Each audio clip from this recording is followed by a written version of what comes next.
Welcome to Deep Sleep Studios, a place to calmly explore the most astonishing parts of our universe while helping you drift off to sleep. This is a place for gentle attention and unhurried curiosity, and also for letting go. Tonight, we'll sit quietly with one of history's most thoughtful minds, a Roman emperor who wrote to himself in the small hours, trying to make peace with each day before it began and after it ended. We'll move slowly through his private notebook, pausing where he paused, breathing where he breathed, and letting his ancient words become a gentle companion for releasing whatever weight this day has placed upon your shoulders. If you're enjoying Deep Sleep Studios, you can like the video and subscribe for more gentle journeys like this. And if you'd like, leave a comment with where you're listening from and what time it is. It's comforting to know who else is out there quietly. Now let us begin. Nearly 2,000 years ago, a man sat alone in a tent on the northern frontier of his empire. Outside, the wind moved through the pine forests of what we now call Austria, or perhaps Hungary. Inside, by the light of a single oil lamp, he opened a small notebook and began to write. Not for publication, not for anyone else to read, just for himself. His name was Marcus Aurelius, and he was the most powerful person in the Western world. Yet here, in these quiet moments before sleep or just after waking, he was simply a man trying to understand how to live, how to meet each morning without dread, how to release each evening without regret. The notebook he kept has survived all these centuries. We call it the Meditations, though he never gave it a title. It was simply his practice of writing his way toward peace. And tonight, we'll let his words become our companions. We'll read slowly, pausing often. We'll let the ancient wisdom settle like snow on still water. There is no hurry here. Marcus had no hurry either, despite ruling an empire. In these pages, time moves differently. It stretches and softens. It becomes spacious enough to hold whatever we bring to it. Let us begin with the second book of his Meditations. This is where Marcus writes most directly about the shape of a day, about how we wake and how we rest, about the weight we carry from morning until night. He was stationed along the Danube River when he wrote these passages. Far from Rome, far from comfort, surrounded by military camps and the sounds of preparation for battles he did not want to fight. Yet even there, especially there, he sought the quiet center within himself. The first entry of Book 2 is perhaps his most famous. It concerns the morning and the reluctance we sometimes feel to face what lies ahead. Let us read it now, slowly, as if we were reading by lamplight ourselves. Begin the morning by saying to yourself, I shall meet with the meddling, the ungrateful, the arrogant, the deceitful, the envious, the unsocial. Pause here with me. Notice how he does not pretend the day will be easy. He does not tell himself that everyone will be kind. He does not construct a fantasy of smoothness. Instead, he names what might come, the difficult people, the frustrating moments. He looks at them directly before they arrive. There is something deeply calming about this. When we name our fears, they become smaller. When we acknowledge what might go wrong, we stop being surprised by it. Marcus continues. All these things happen to them by reason of their ignorance of what is good and evil. Here, he reminds himself that difficult people are not malicious by nature. They are simply confused. They have not yet learned what truly matters. They are doing the best they can with what they understand. This is not an excuse for harmful behavior. It is simply a way of not taking it personally. When someone is unkind, it reflects their inner state, not your worth. When someone is ungrateful, it shows their confusion, not your failure. Marcus knew this, and he wrote it down so he would remember. The passage continues, "But I have seen the nature of the good, that it is beautiful, and of the bad, that it is ugly." He has done the work of understanding what matters. Virtue, kindness, wisdom, patience, these are beautiful. Cruelty, greed, anger, pettiness, these are ugly, not because they are punished, but because they diminish the one who practices them. Marcus does not fear difficult people because he fears punishment. He simply does not want to become like them. He wants to remain beautiful in his soul. And so he prepares himself each morning to meet difficulty without becoming difficult himself.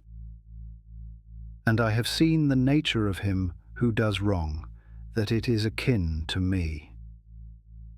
This is perhaps the most remarkable line. The person who will frustrate you today is your kin, not because you share blood, but because you share humanity. You have both made mistakes. You have both been confused. You have both acted from ignorance at times. This does not mean you must accept mistreatment. It simply means you can meet it with understanding rather than outrage. The other person is not a monster. They are a human being, struggling as you struggle, lost as you have sometimes been lost. Not of the same blood or seed, but partaking of the same intelligence and the same portion of the divine. Marcus believed that all human beings share in something greater than themselves. Call it reason or consciousness, or the divine spark. Whatever name you give it, we all carry it. The person who annoys you carries it. The person who disappoints you carries it. Even the person who harms you carries it, though they may have forgotten. When you remember this, anger becomes harder to sustain. Not impossible, but harder, and that is enough. We do not need to eliminate anger entirely. We simply need to loosen its grip. I can neither be injured by any of them, for no one can fix on me what is ugly, nor can I be angry with my kinsman, nor hate him. Here is the heart of his morning practice. No one can make you ugly inside. No one can force you to become cruel or petty or resentful. They can create circumstances. They can behave badly. But your response remains yours. Your inner life remains under your care. This is not about suppressing feelings. It is about recognizing where your true power lies. You cannot control the weather of other people's moods, but you can tend to your own garden. For we are made for cooperation, like feet, like hands, like eyelids, like the rows of the upper and lower teeth. What a gentle image this is. We are not made to fight each other. We are made to work together, like the parts of a body, each serving its function. Your hands do not resent your feet for being feet. Your eyelids do not compete with your teeth. Each part does what it does, and the whole body benefits. Marcus saw humanity this way. We are parts of a larger whole. When we work against each other, we work against ourselves. When we work together, even imperfectly, we fulfill our nature.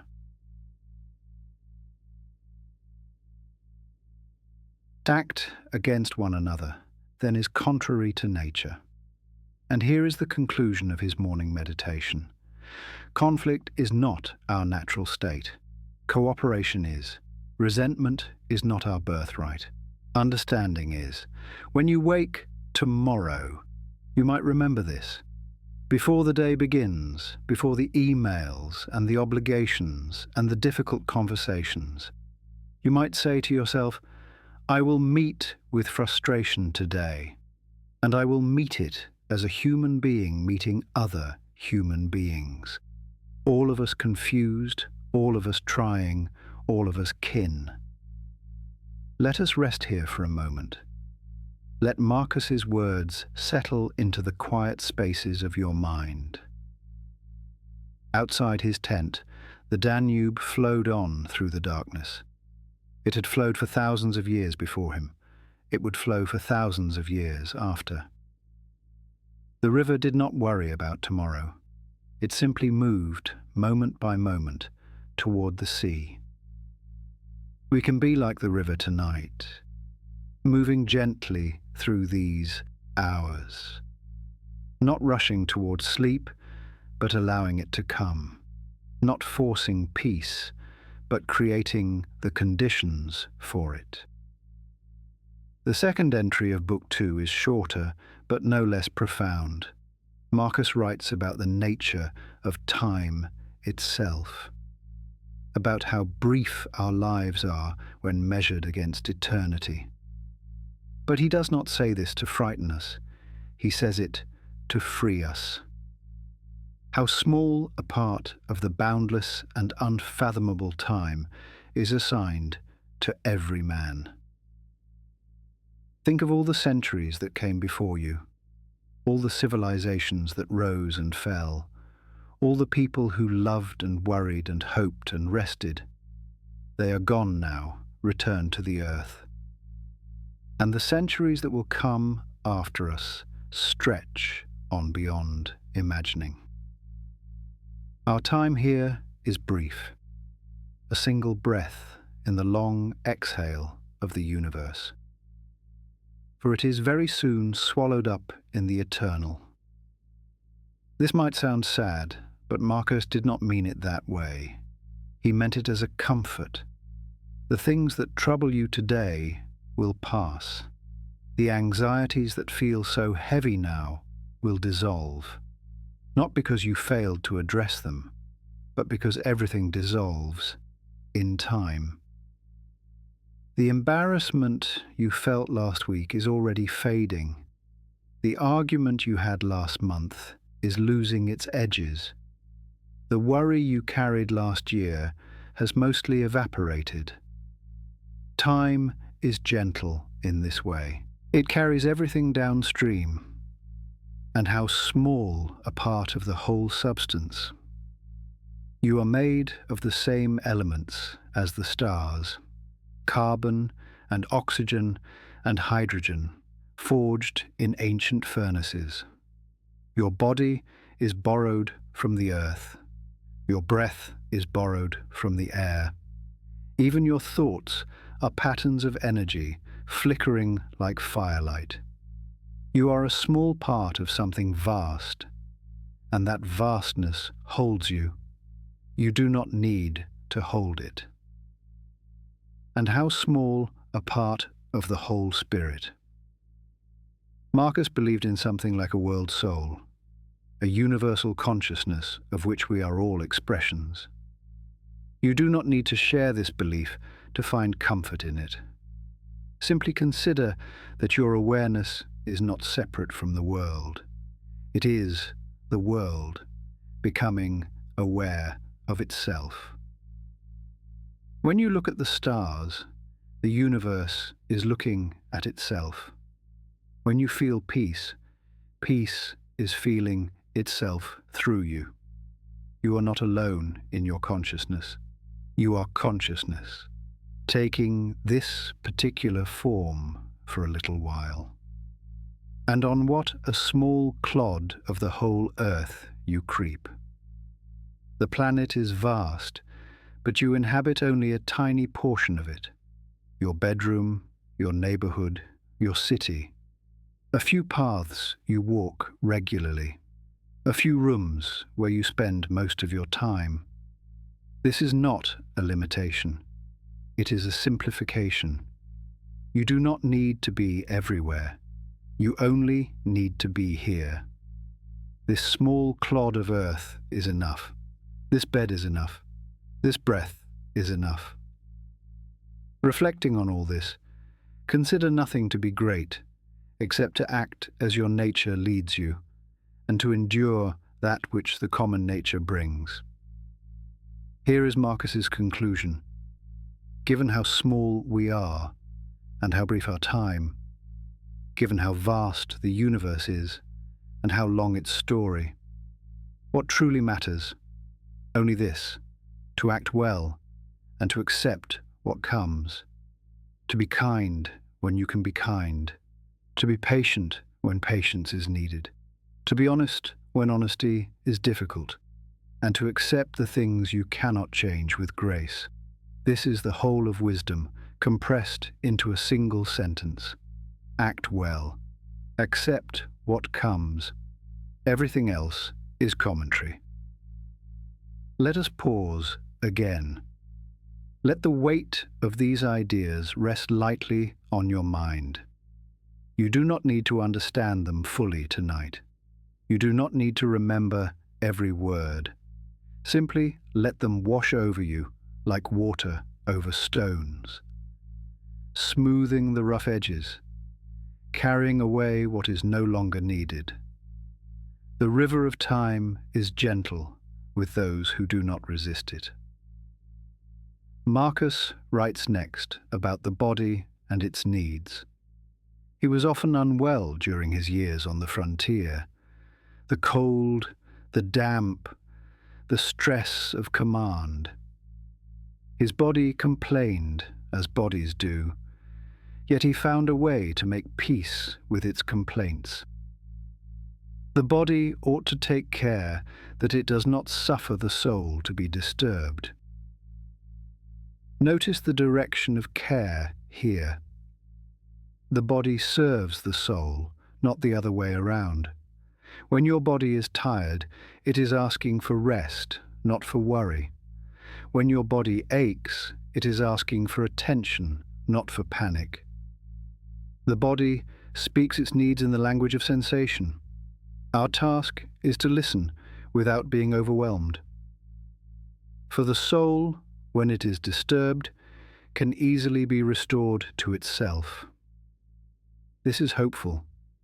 No matter how agitated you become, peace is always available. It may take time to find your way back, but the way back exists. The soul knows how to settle, like sediment in still water. You do not need to force clarity. You simply need to stop stirring. Tonight, as you lie here, your body is already settling. The muscles are releasing their grip on the day. The breath is finding its own rhythm. The heartbeat is slowing, as it does when safety is felt. Your body knows how to rest. It has been resting every night of your life. You can trust it to do what it knows how to do. Marcus writes about the quality of attention we bring to our days. He noticed how easily the mind scatters, how it leaps from thought to thought like a bird from branch to branch. Do not let the appearance of things disturb you. Appearances are not the same as reality. The email that seemed urgent this morning may not matter by next week. The look someone gave you may have meant nothing at all. The worry that loomed so large may dissolve before it arrives. We react to appearances as if they were solid, but they are more like clouds, shifting and changing and passing. Things do not touch the soul, for they are external and remain immovable. Here is a radical idea. The things that happen to you do not happen inside you. They happen outside, in the world of events and circumstances. Your soul remains untouched by them, unless you allow them entry. This does not mean you should be unfeeling. It means you have a choice about what you let in. You can observe the day's difficulties without being consumed by them. You can feel your feelings without becoming them. Our perturbations come only from the opinion which is within. The disturbance is not in the event. It is in your interpretation of the event. Two people can experience the same situation and respond entirely differently.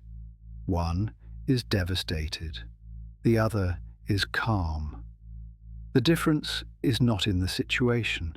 It is in the story each person tells themselves about it. This is not about positive thinking. It is about recognizing that you're always telling yourself a story, and stories can be revised.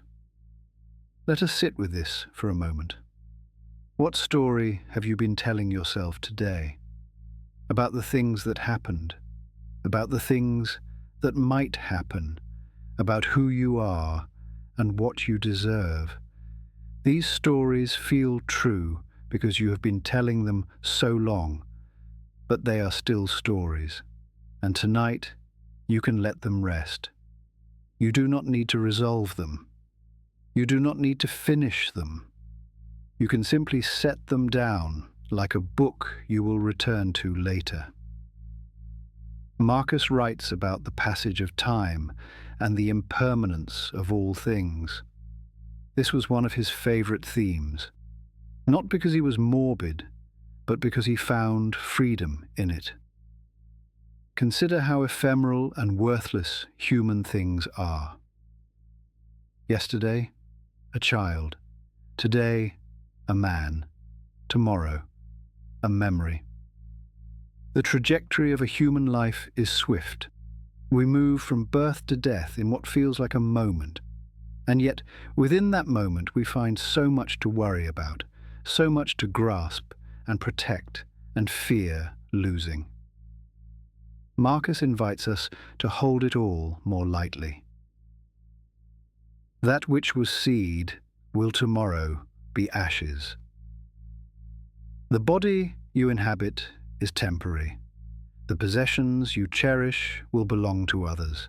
The reputation you guard will be forgotten.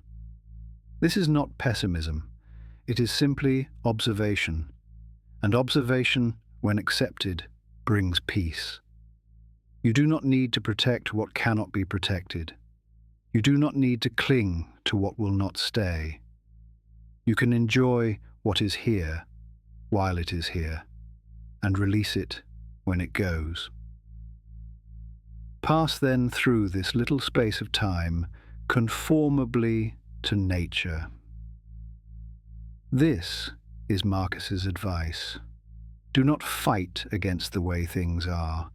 Do not exhaust yourself resisting the inevitable. Instead, move with the current. Accept the shape of your life as it unfolds. Not passively, but wisely. Doing what you can, accepting what you cannot change. And end your journey in content.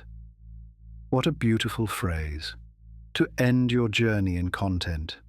Not in triumph or in defeat. Not in having achieved everything or in having failed. Simply in contentment.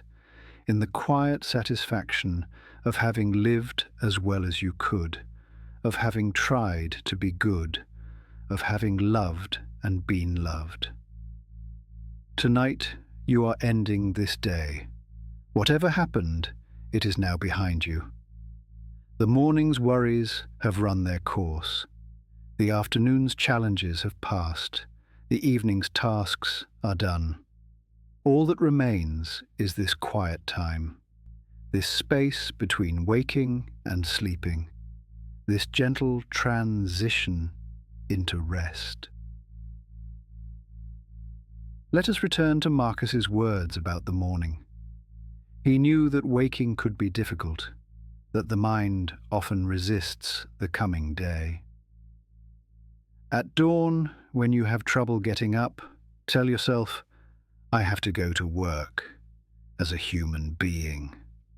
Notice the simplicity of this, not as an emperor, not as someone special, as a human being. We all have work to do. It is part of what it means to be alive. The work may be paid or unpaid. It may be valued by others or invisible, but it is still work, and it is still yours. What do I have to complain of if I am going to do what I was born for? You were born to contribute, to use your hands and your mind and your heart, to add something to the world, however small. This is not a burden, it is a privilege. The alternative, to have no work, no purpose, no contribution, would be far worse. Or is this what I was created for? To huddle under the blankets and stay warm? Marcus is gently teasing himself here. He knows the appeal of staying in bed, the warmth, the comfort, the avoidance of difficulty. But he also knows that this is not what he is for. Comfort is pleasant, but it is not fulfilling. Warmth is nice, but it does not give meaning. We need something to do, something to offer, something to become. But it's nicer here. He acknowledges the feeling. He does not pretend it does not exist. Yes, it is nicer in bed. Yes, the world outside is cold and demanding. Yes, there will be difficulties to face. And yet, so you were born to feel nice instead of doing things and experiencing them. Here is the heart of his morning practice. Pleasure is not the purpose of life. Experience is, contribution is, growth is. We are not here to be comfortable. We are here to be alive. And being alive means engaging with the world, even when it is hard. But tonight, you are not being asked to engage. Tonight, you are being asked to rest. This is also part of being alive, the rhythm of effort and rest, the cycle of doing and being. You have done enough today. Now it is time to simply be. Marcus writes about the people around us, the community we belong to, the relationships that shape our days. We are all working together to one end. Even when it does not feel that way, even when others seem to be working against us. We are all part of the same human project, building, creating, caring, trying. The person who frustrated you today is also trying. They may be trying badly, but they are trying. Some with knowledge and design, and others without knowing what they do. Some people understand their role in the larger whole. They act with intention and wisdom. Others are confused, reactive, lost.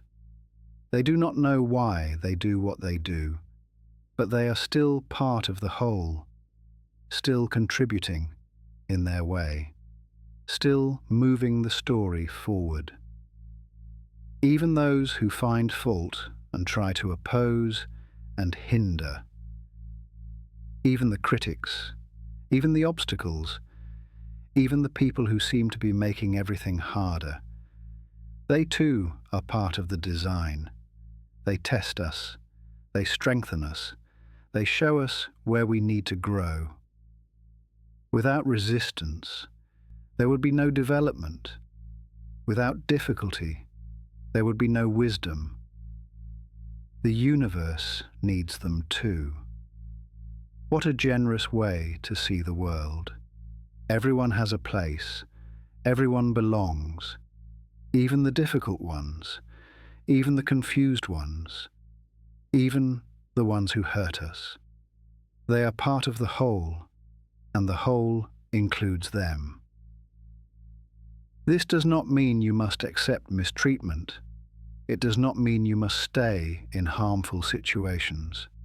It simply means you do not need to hate. You can protect yourself without hatred. You can set boundaries without bitterness. You can say no with compassion. Let us rest here again. Let the night deepen around you. The sounds of the world are fading. The light has softened to darkness. Your body is heavy and warm. Your mind is growing quiet. Marcus writes about the nature of change, how everything is always in flux, how nothing stays the same for long. Observe constantly that all things take place by change. The seasons turn, the years pass, children grow, elders fade, empires rise and fall. Even the mountains are slowly wearing away. Change is not an interruption of life. It is the substance of life. And accustom yourself to consider that the nature of the universe loves nothing so much as to change the things which are. The universe delights in transformation. It is constantly rearranging itself, turning winter into spring, turning seeds into forests, turning breath into thought. You are part of this transformation. You are changing even now as you listen. Cells are dying and being born. Thoughts are arising and passing. You are not the same person you were this morning, and tomorrow you will be different again. And to make new things like them. The universe is creative. It does not simply destroy, it transforms. The old becomes the raw material for the new. The fallen leaves become soil for new growth. The expired breath becomes the air another creature breathes. Nothing is wasted, nothing is lost, only changed. For everything that exists is in a manner the seed of that which will be. You are the seed of your future self. The person you will be next year is already forming, in the choices you make, in the thoughts you think, in the rest you take tonight. Sleep is part of your becoming. It is not empty time. It is transformation time. Marcus writes about the mind and its habits, how we shape our experience through our attention. Such as are your habitual thoughts, such also will be the character of your mind. What you think about, you become. If you dwell on grievances, you become bitter. If you dwell on fears, you become anxious. If you dwell on kindness, you become kind. The mind is shaped by its contents, and you have some choice about those contents. For the soul is dyed by the thoughts. What a beautiful image. The soul as fabric, absorbing the color of its thoughts. If you steep yourself in worry, you become worry-colored. If you steep yourself in gratitude, you become gratitude-colored. Tonight, you are steeping yourself in calm, in ancient wisdom, in gentle attention. Let these colors seep into you. Diet then with a continuous series of such thoughts as these. Marcus is giving himself a prescription. Fill your mind with good thoughts, not forced positivity, but genuine wisdom. Thoughts about acceptance, about impermanence, about the kinship of all human beings, about the smallness of your troubles in the vast sweep of time. These thoughts, repeated, become habits, and habits become character, and character becomes destiny. Let us practice this now. Let us fill the mind with gentle thoughts. The day is over. You have done what you could. Tomorrow will bring what it brings.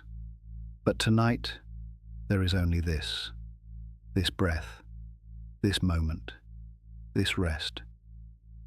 Marcus writes about what truly matters, about the difference between what seems important and what is important. How much trouble he avoids who does not look to see what his neighbour says or does or thinks. So much of our anxiety comes from comparison, from wondering what others think of us, from measuring ourselves against their achievements, from imagining their judgments. But their thoughts are their business, not yours. You cannot control them. You cannot even know them truly. You can only tend to your own mind. But only to what he does himself, that it may be just and pure. Focus on your own actions. Are they just? Are they kind? Are they aligned with what you believe to be good? This is enough to attend to. This is more than enough. Let others tend to their own gardens. You have your own to cultivate. Do not waste the remainder of your life in thoughts about others. The time you spend worrying about what others think is time you cannot get back. The energy you spend on jealousy or resentment is energy you cannot use for love. The attention you give to comparison is attention you cannot give to gratitude. Choose wisely where you place your mind. It is your most precious resource. Tonight, you are placing your mind here, in this quiet space, with these ancient words, with the rhythm of your breath and the weight of your body. This is a good place for your mind to be, a restful place, a healing place. Let it stay here as long as it needs.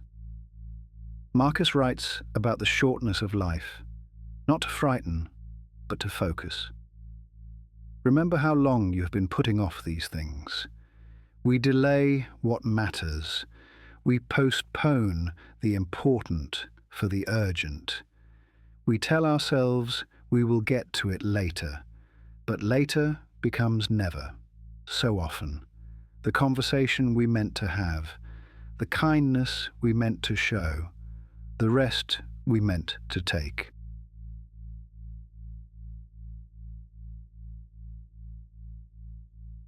And how many times, when the gods have granted you further periods of grace, you have not used them?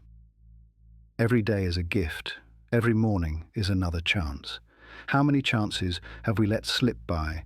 How many days have we spent on things that did not matter? This is not meant to create guilt. It is meant to create clarity. Today is what you have. Use it gently. You must now at last perceive of what universe you are a part. You belong to something vast and beautiful. You are not separate from the stars. You are not outside the flow of nature. You are a wave in the ocean of existence, rising for a moment, then returning to the whole. And from what administrator of the universe your existence flows? Whatever you call the source of things, God, nature, the universe, chance, you flow from it. You are its expression. You are its way of experiencing itself. This is not a burden, it is an honor to be alive, to be aware, to be here. And that a limit of time is fixed for you. Your time is finite. This is not a threat. It is a fact. And facts, when accepted, bring freedom. You do not have forever.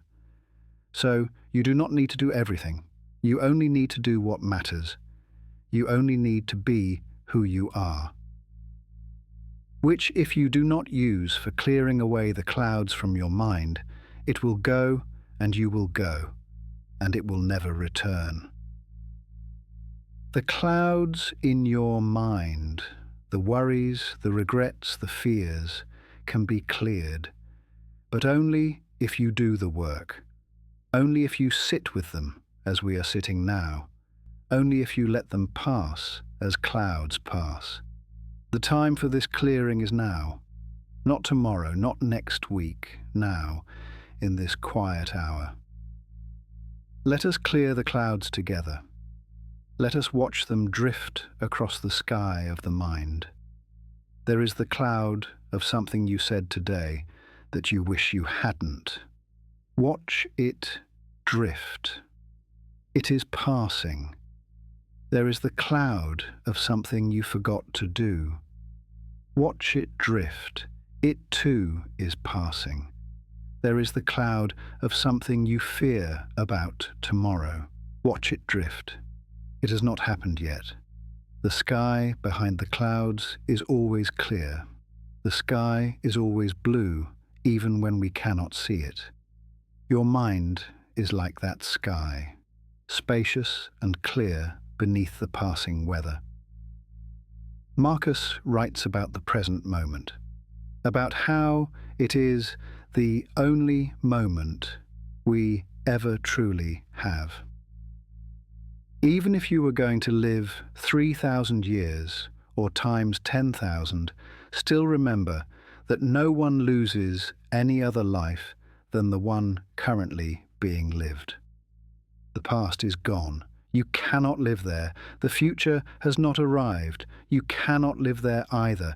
You can only live now, this breath, this heartbeat, this moment. Nor lives any other than the one being lost. Every moment you live is also a moment you lose. This sounds sad, but it is also beautiful.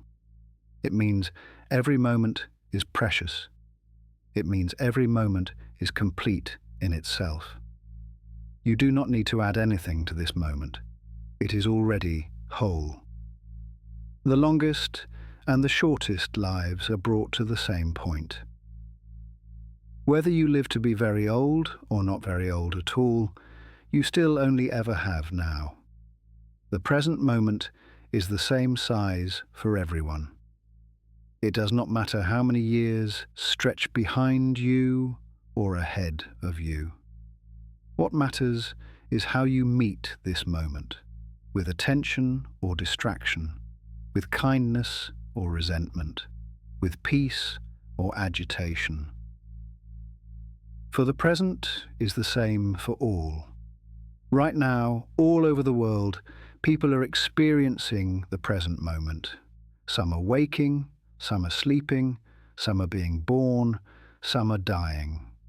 All of them are here now, in this shared present. You are connected to all of them through this moment, through this breath you are taking, through this awareness you are experiencing. Though that which is lost is not the same. Each person's present is unique. Your experience of now is different from everyone else's, and yet it is also the same awareness, the same aliveness, the same mystery of being here at all. Tonight, your present moment is this: lying in the dark, listening to these words, feeling your body settle into rest. This is your now. It is enough. It is complete. Marcus writes about not clinging to life.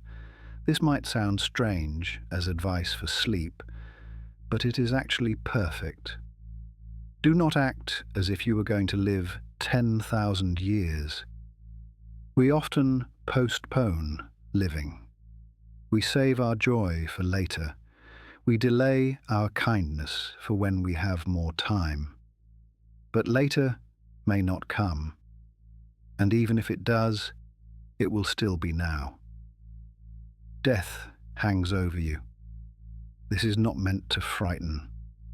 It is meant to awaken. When you remember that your time is limited, you stop wasting it. You stop spending it on things that do not matter.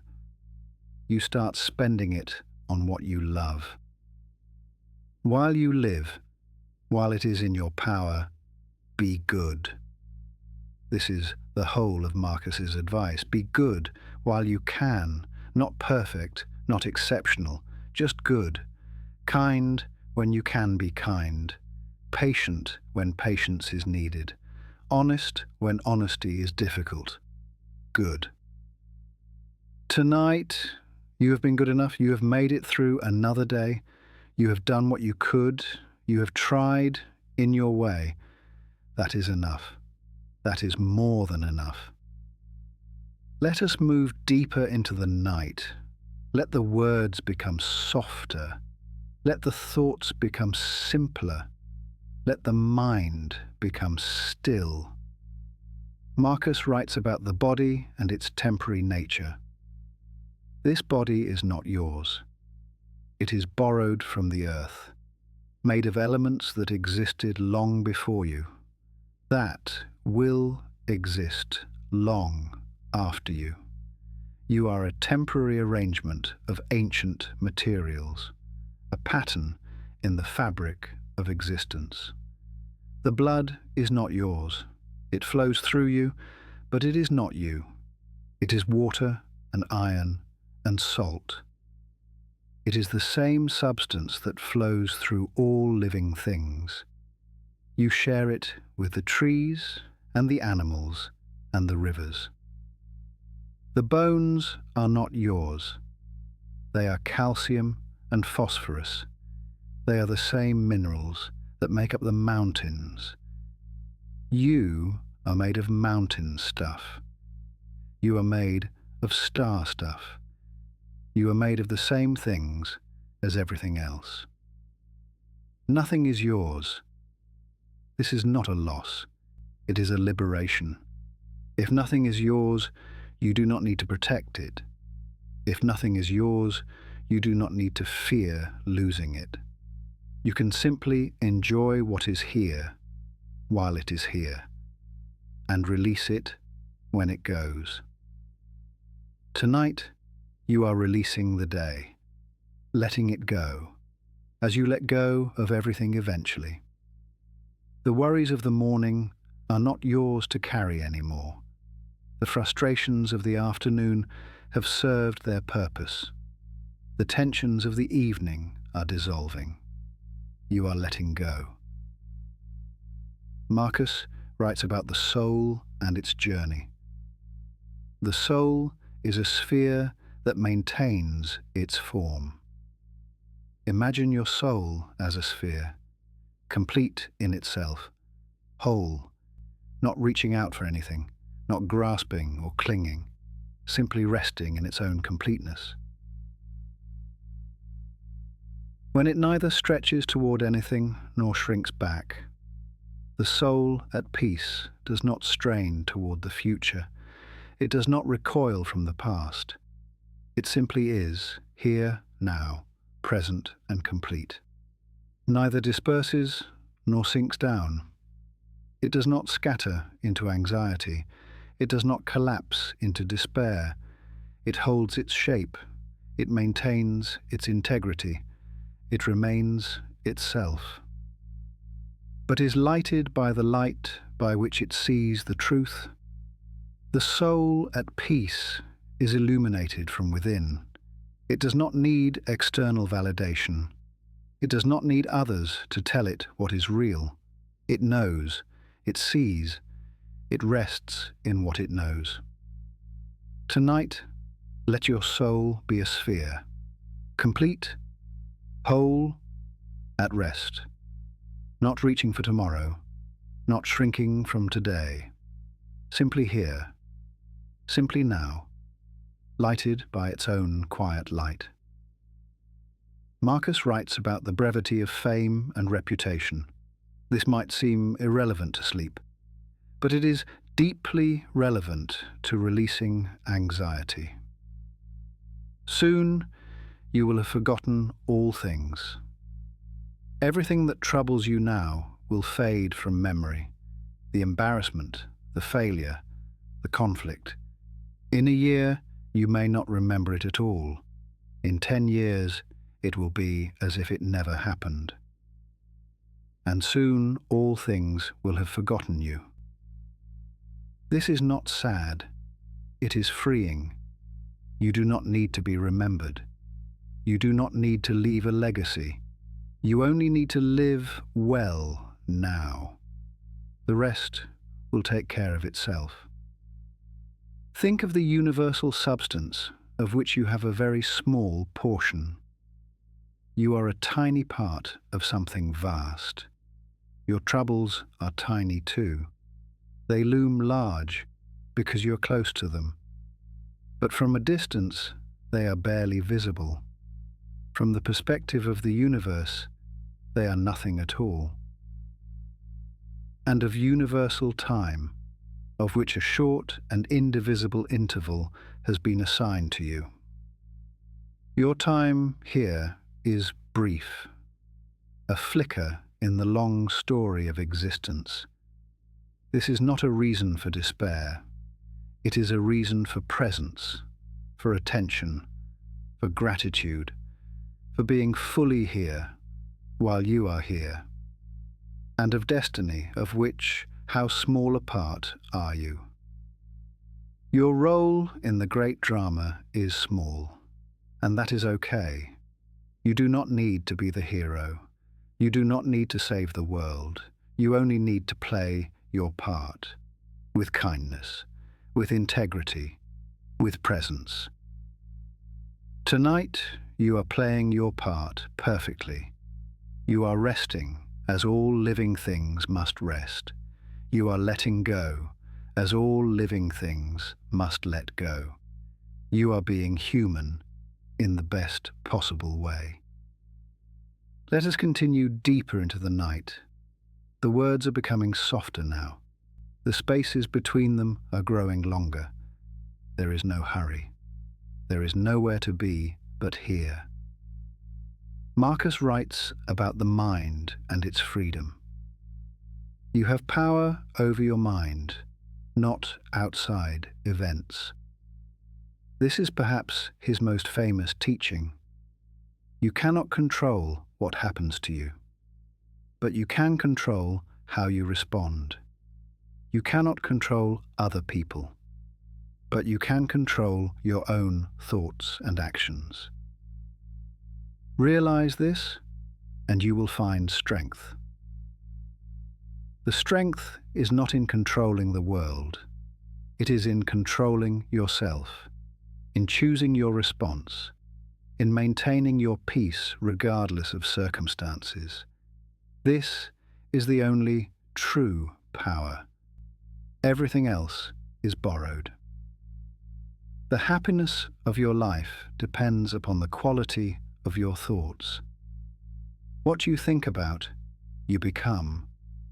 What you dwell on, you attract. If you fill your mind with worry, you will feel worried.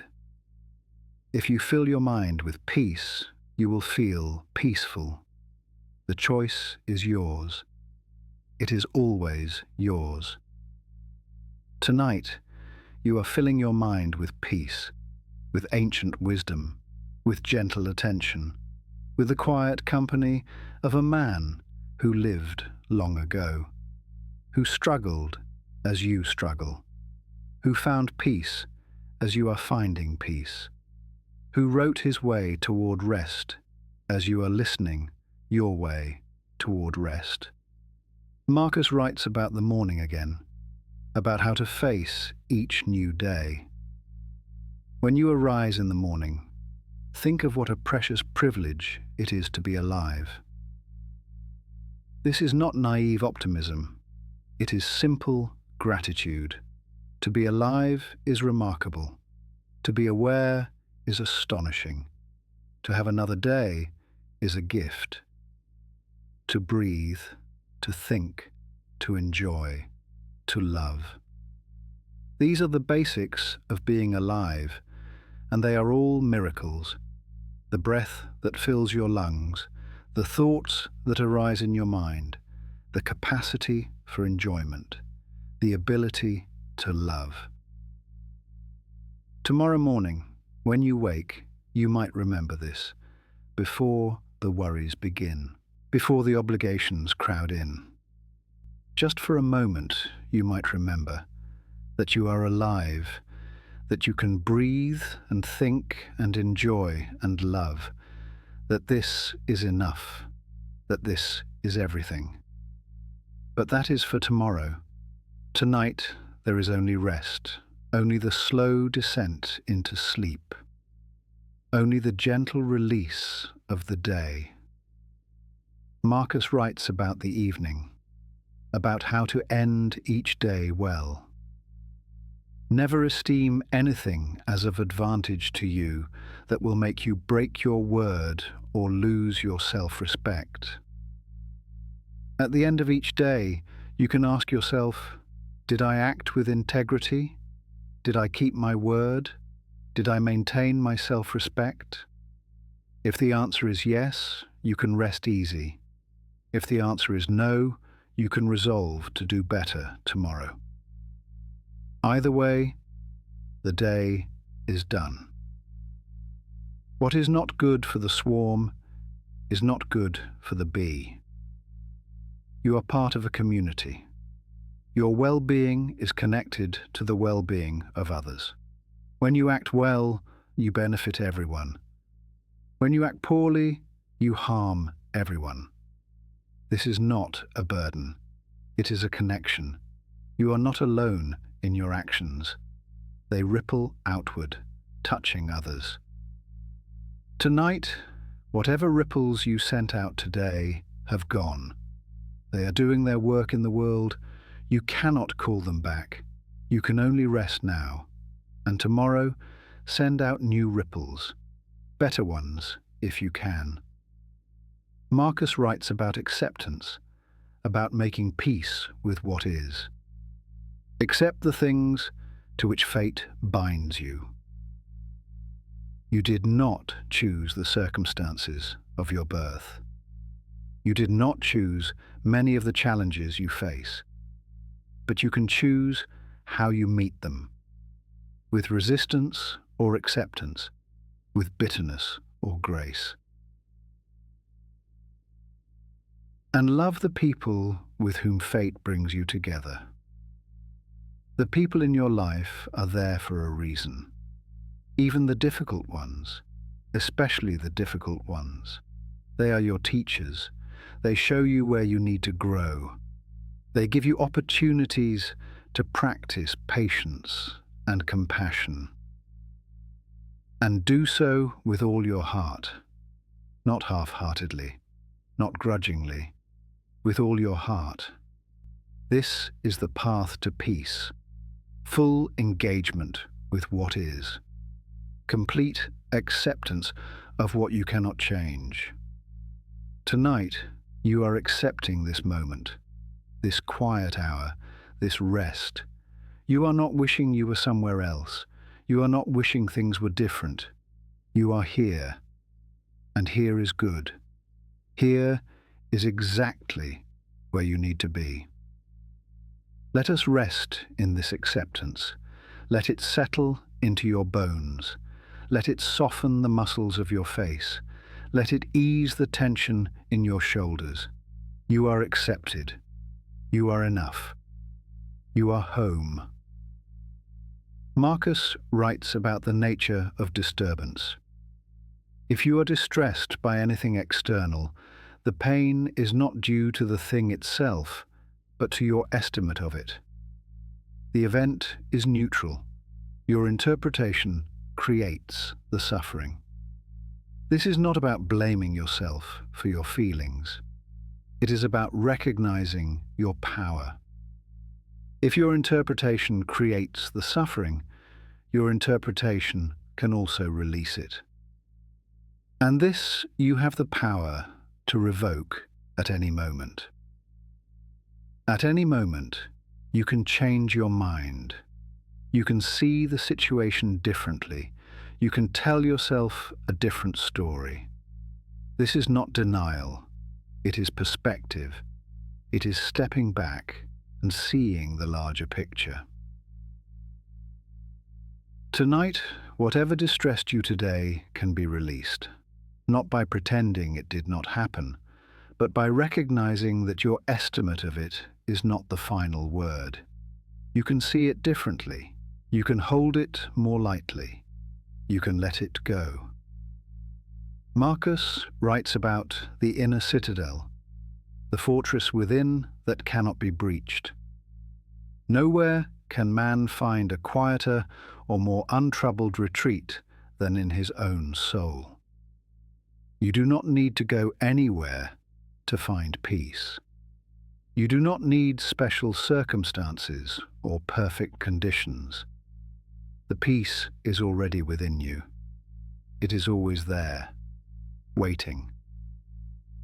Especially when he has within him such thoughts that by looking into them, he is immediately in perfect tranquility. The thoughts we have been exploring tonight are such thoughts.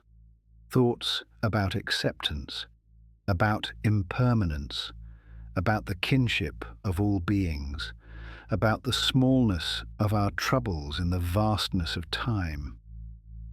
These thoughts, when looked into, bring tranquility. And I affirm that tranquility is nothing else than the good ordering of the mind. Peace is not the absence of difficulty. It is the presence of order. A well-ordered mind can face anything. A well-ordered mind remains calm in any storm. Tonight, we are ordering the mind, gently, slowly, with care. Constantly, then give to yourself this retreat and renew yourself. This is Marcus's prescription. Return to the inner citadel often.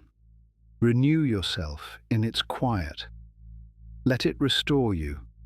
Let it strengthen you. Let it prepare you for whatever comes next. Tonight, you are in the retreat.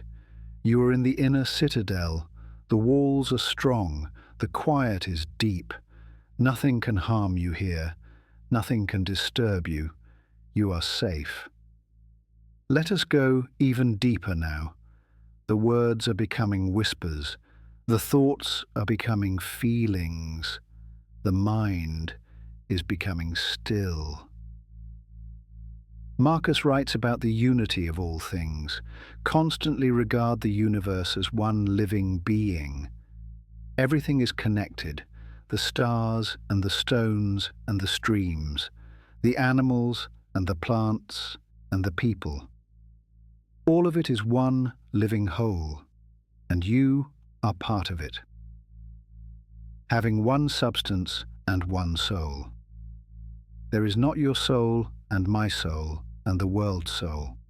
There is one soul expressing itself in many forms.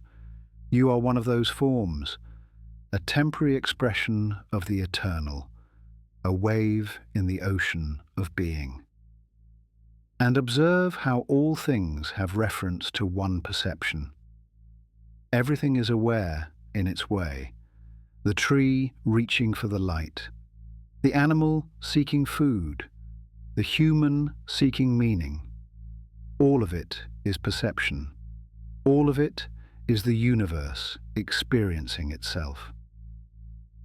and how all things act with one movement. The same force that moves the planets moves your breath. The same energy that grows the forests grows your thoughts. You are not separate from the movement of the universe. You are part of it. You are it. And how all things are the cooperating causes of all things which exist. Everything causes everything else.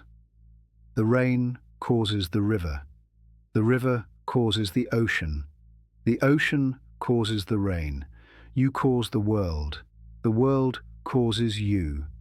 It is all one movement, one dance, one breath.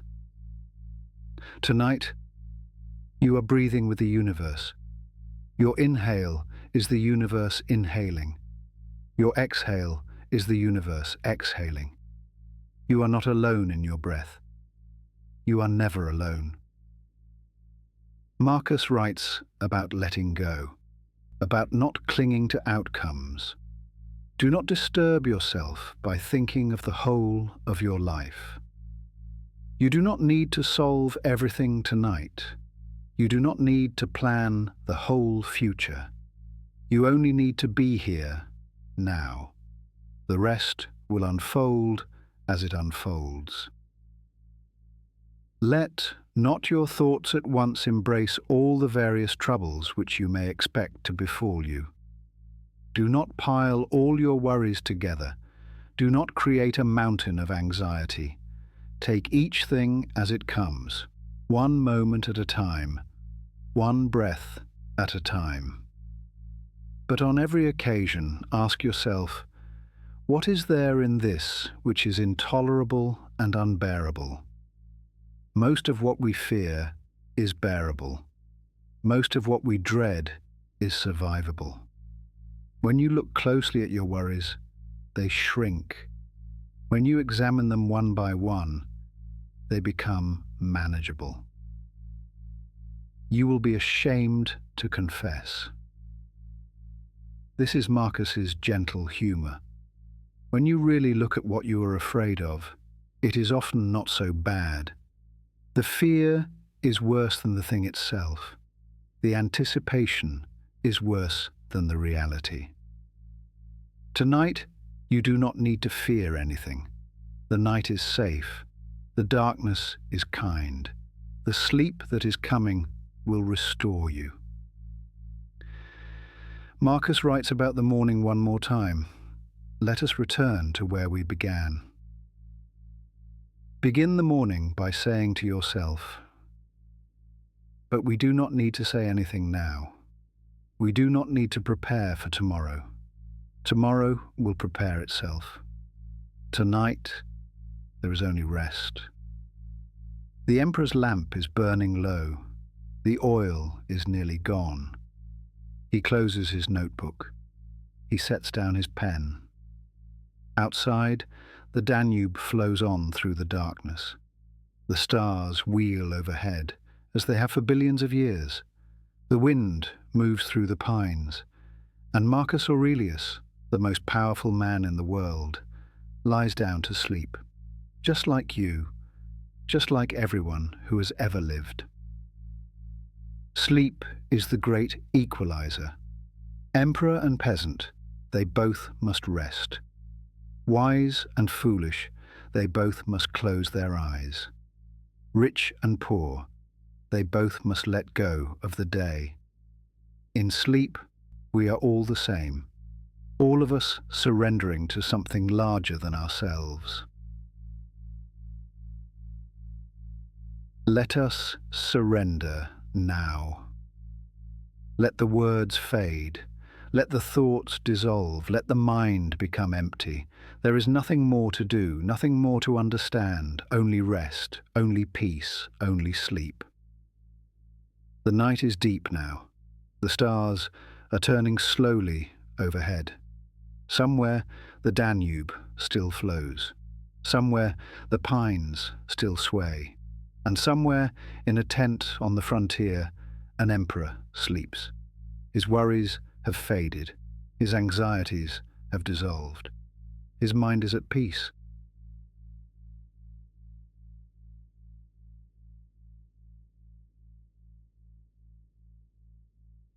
You are like him now. Your worries are fading. Your anxieties are dissolving. Your mind is finding peace. The day is over. It is truly, completely over. Nothing more can happen in it. Nothing more needs to happen. You have done enough. You have been enough. You are enough. Let the breath become slow. Let the body become heavy. Let the mind become still.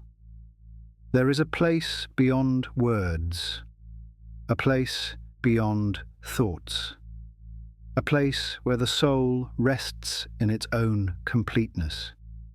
You are moving toward that place now, slowly, gently, naturally. The ancient wisdom has done its work. The words have settled into you. They will be there when you wake. They will be there when you need them. But for now, you can let them go. Let everything go. The day, the worries, the plans, the hopes, the fears, the questions. Let it all go. There is only this breath, this moment, this rest. The universe is holding you. The same universe that held Marcus, the same universe that holds everyone. You are safe in its arms. You are home. Sleep now. Sleep deeply. Sleep peacefully. The night is long and kind. The darkness is soft and warm. The silence is full and rich. You are drifting now. Drifting like a leaf on still water. Drifting like a cloud in a windless sky. Drifting like a thought that has forgotten itself. There is nothing to hold on to, nothing to remember, nothing to do. Only rest, only peace, only sleep. The Emperor has found his peace, and you are finding yours. The morning will come, as it always does, but that is far away. That is another world. Tonight there is only this quiet, this calm, this rest. Let the breath carry you. Let the darkness hold you. Let the night embrace you. You are safe. You are loved. You are home. Sleep now. Sleep deeply. Sleep well. The words are fading now, like the last light of evening, like the last warmth of a dying fire, like the last thought before sleep. Fading, softening, dissolving. There is nothing left but peace, nothing left but rest, nothing left but the gentle darkness. And somewhere in that darkness you are floating, free from the day, free from worry, free from everything. Just floating, just resting, just being. The universe breathes, and you breathe with it. In and out, in and out. Slower now, deeper now. The thoughts have stopped, the words have stopped, only the breath remains. In and out. And even the breath is fading, becoming automatic, becoming unconscious, becoming sleep. You are almost there now, almost in that place beyond words, almost in that peace beyond understanding.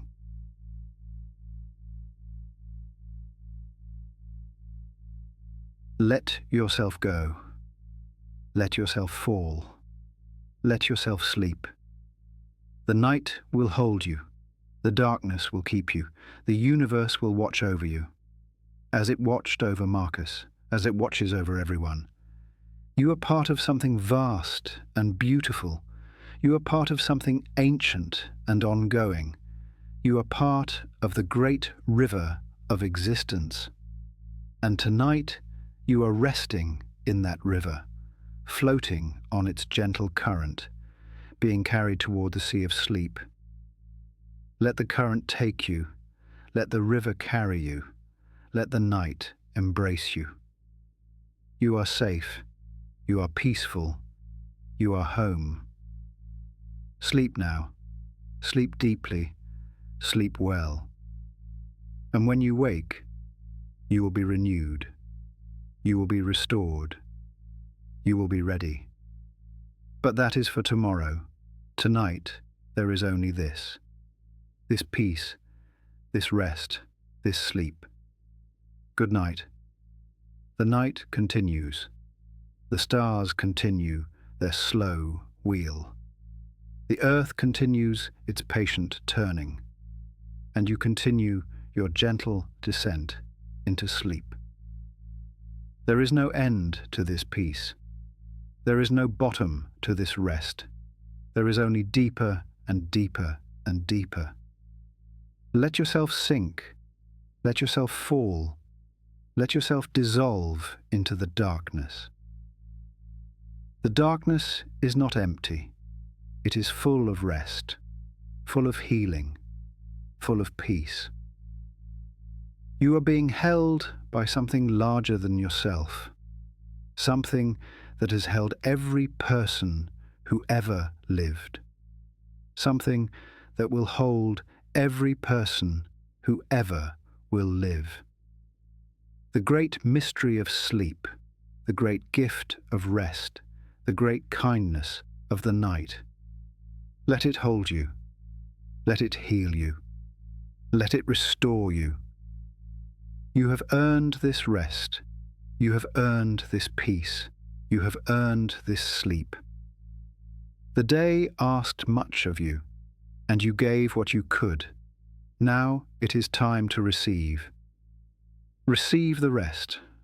Receive the peace. Receive the healing. Let it flow into you like water into a dry riverbed. Let it fill you like light filling a dark room. Let it restore you like spring restoring the earth. You are being renewed, even now, as you sleep. Your body is healing. Your mind is processing. Your soul is resting. This is the work of the night, the invisible work, the essential work. You do not need to do anything. You only need to let it happen.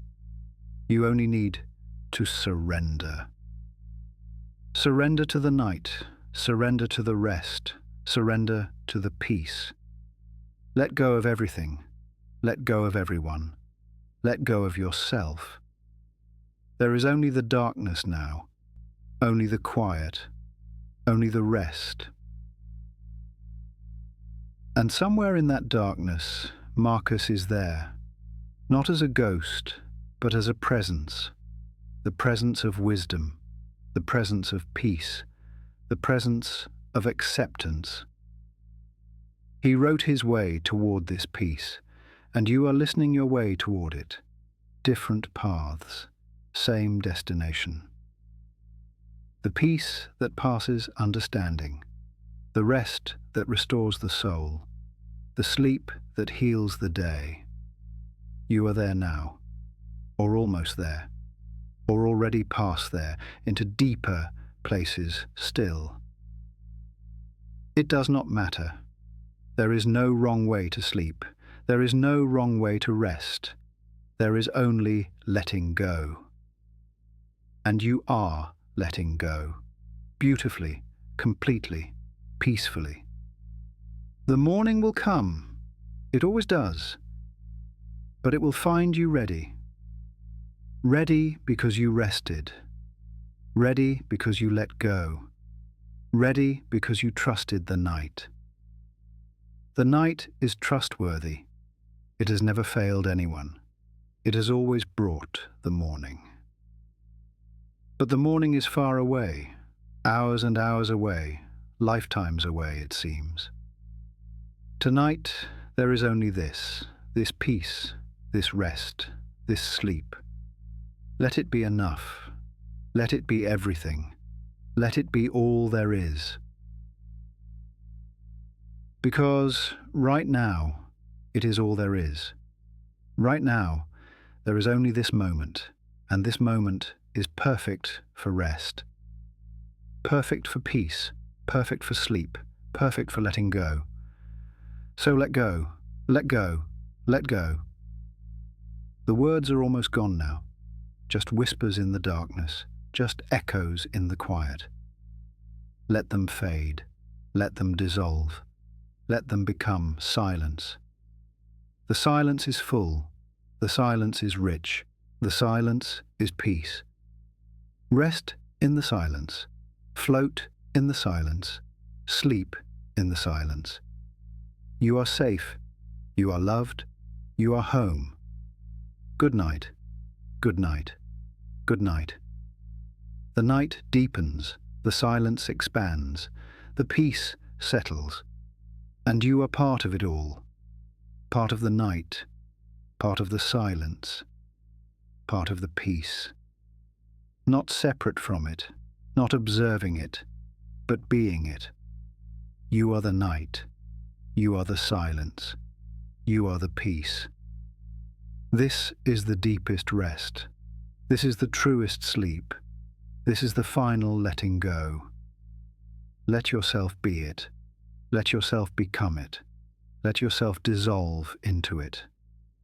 There is nothing to fear. There is nothing to resist. There is nothing to do. Only being, only resting, only sleeping. The universe is sleeping with you. The stars are resting with you. The earth is at peace with you. All of it together, all of it one, all of it at rest. You are not alone. You have never been alone. You will never be alone. The great family of existence holds you. The great river of time carries you. The great mystery of being embraces you. Rest in that embrace. Sleep in that holding. Peace in that mystery. You are home. You have always been home. You will always be home. This is the truth that Marcus knew. This is the peace that he found. This is the rest that he earned. And it is yours too. It has always been yours. It will always be yours. Claim it now. Rest in it now. Sleep in it now. The night is yours. The peace is yours. The rest is yours. Take it, receive it, be it. Good night. And still the night continues, and still the peace deepens, and still the rest expands. There is no end to this. There is no limit to this. There is only more and more and more. More peace, more rest, more sleep. Let it fill you. Let it overflow you. Let it become you. You are peace now. You are rest now. You are sleep now. Not seeking it, not waiting for it, being it. This is the deepest truth. This is the simplest wisdom. This is the final rest. Be it, be it, be it. And somewhere in the great silence, Marcus smiles, not because he is watching, but because this is what he wanted, for everyone, for always. Peace, rest, sleep. These are the gifts of the night. These are the treasures of the darkness. These are the blessings of letting go. Receive them, cherish them, be them. Good night, good night, good night. The words are gone now. Only the silence remains. Only the peace remains. Only you remain. Resting, sleeping, being. This is enough. This is everything. This is all. Rest now. Sleep now. Be now. The night holds you. The darkness loves you. The universe keeps you. You are safe. you are peaceful, you are home. And so the night continues, and so the rest deepens, and so the sleep embraces, and forever and always, now and then, here and everywhere. Peace, rest, sleep. Good night. The emperor has closed his eyes. The lamp has gone out. The tent is dark and quiet. Outside, the river flows, the stars shine, the wind whispers, and inside there is only peace, only rest, only sleep. As it was then, as it is now, as it will always be. The night is eternal, the peace is eternal, the rest is eternal, and you are part of it forever, always now. Sleep, sleep, sleep. The final words fade, the last thoughts dissolve, the deepest peace settles, and you are there, in the place beyond words, in the peace beyond understanding, in the rest beyond measure. This is where you belong. This is where you are safe. This is where you are home. Rest here, sleep here, be here, forever, always, now. Good night. And the night continues, endless and kind, deep and peaceful, holding you, keeping you, loving you. As it has held everyone, as it has kept everyone, as it has loved everyone. You are part of the great story. You are part of the ancient wisdom. You are part of the eternal peace. Rest in that knowledge. Sleep in that truth. Be in that peace. The morning will come, but not yet. Not for a long, long time. For now, there is only this night, this peace, this rest. Let it be enough. Let it be everything. Let it be all. Good night, good night, good night. And so the night embraces you, and so the peace fills you, and so the rest restores you. Completely, totally, perfectly.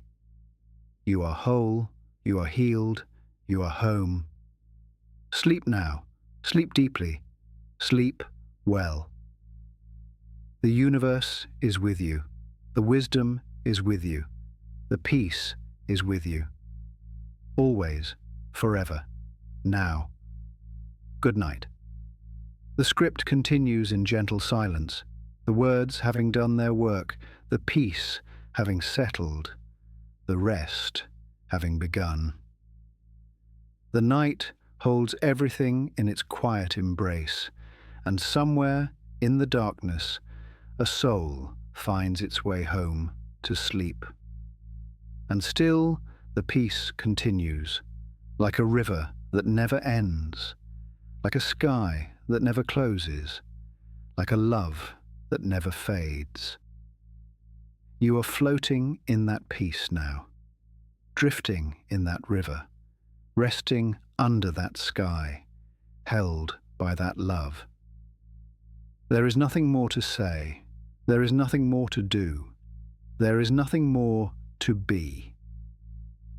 Only this, only rest, only peace. The ancient words have done their work. The wisdom has settled into you. The night has welcomed you home.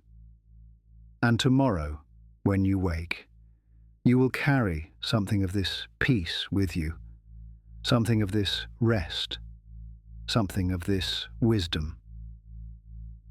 It will be there when you need it, in the difficult moments, in the anxious hours, in the challenging days. The words of Marcus will return to you. The peace of the night will return to you. The rest of this moment will return to you. Because it is part of you now, because you have received it, because you have let it in. But that is for tomorrow. Tonight there is only this peace, this rest, this sleep. Let it carry you through the hours. Let it hold you through the darkness. Let it restore you through the night. You are safe. You are peaceful. You are home. And so the night continues. And so the peace deepens. And so the rest expands. Without end, without limit, without measure. This is the gift of the night. This is the blessing of sleep. This is the grace of letting go. Receive it, rest in it, be it. Good night. The final silence falls. The last word fades. The deepest peace settles. And you are there, in the heart of the night, in the center of peace, in the depth of rest. Where you belong, where you are safe, where you are home. Sleep now, sleep deeply, sleep well. The night is yours, the peace is yours, the rest is yours. Forever and always, now and then, here and everywhere. Good night, good night, good night. End of script. Deep Sleep Studios, Meditations for the Restless Mind. Part 2, The Evening Sanctuary. Continuation of Book 2, on Morning Dread and Evening Peace.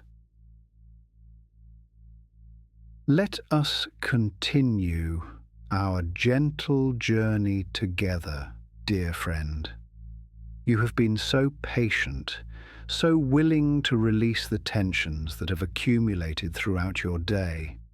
The path we walk now leads deeper into the sanctuary of evening peace, where each step carries you further from the worries that once seemed so urgent, so demanding of your attention.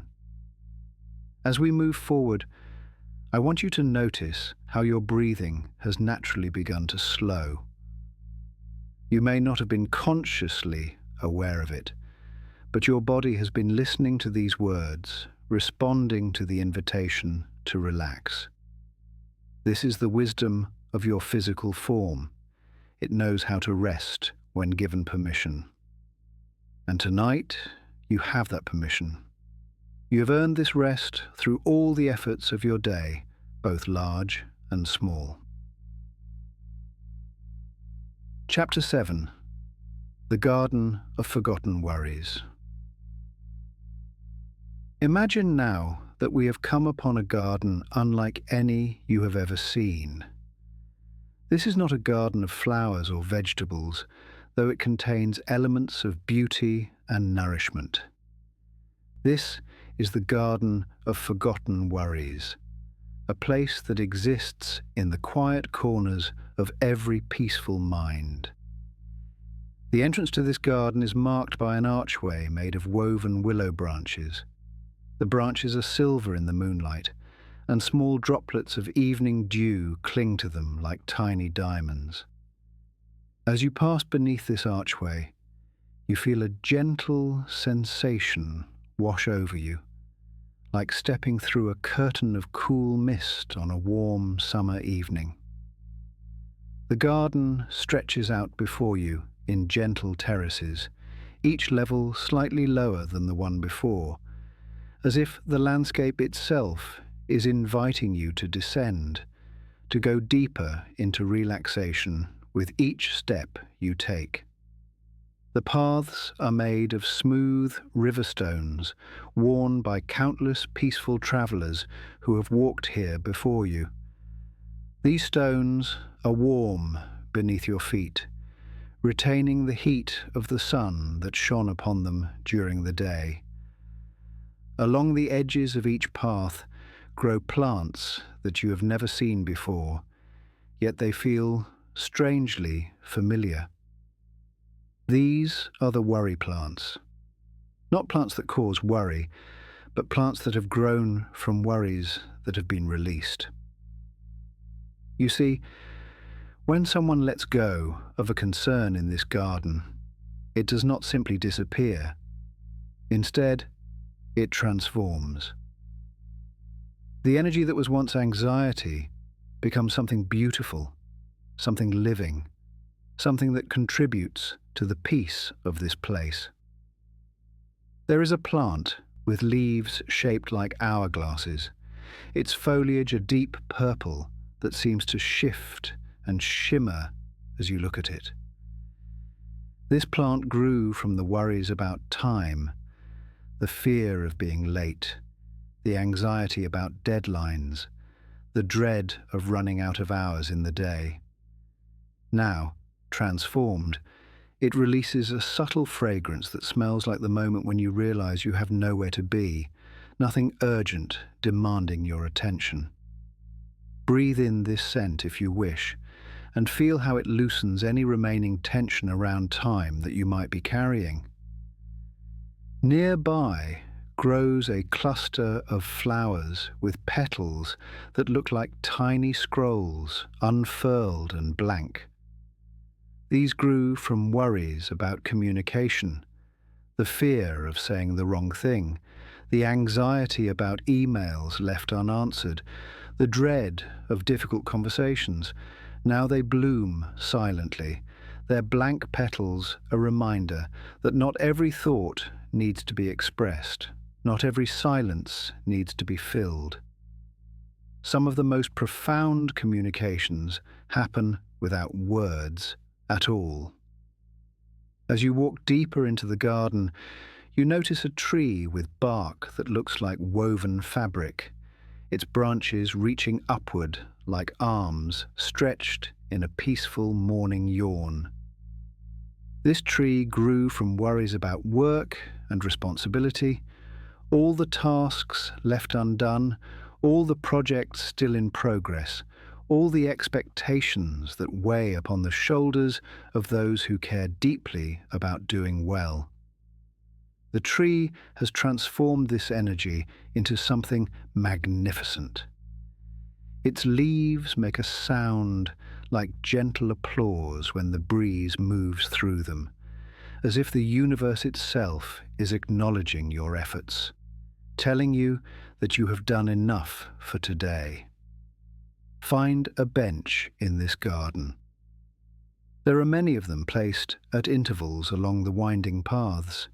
Each bench is different. Some are carved from single pieces of driftwood. Some are made of wrought iron twisted into flowing patterns. Some are simple wooden planks supported by stones. Choose the one that calls to you, the one that seems to have been placed here specifically for your arrival tonight. Sit down upon this bench and feel how it supports you completely. Notice how the seat is exactly the right height, the backrest exactly the right angle. This is a bench that asks nothing of you. No need to sit up straight, no need to maintain any particular posture.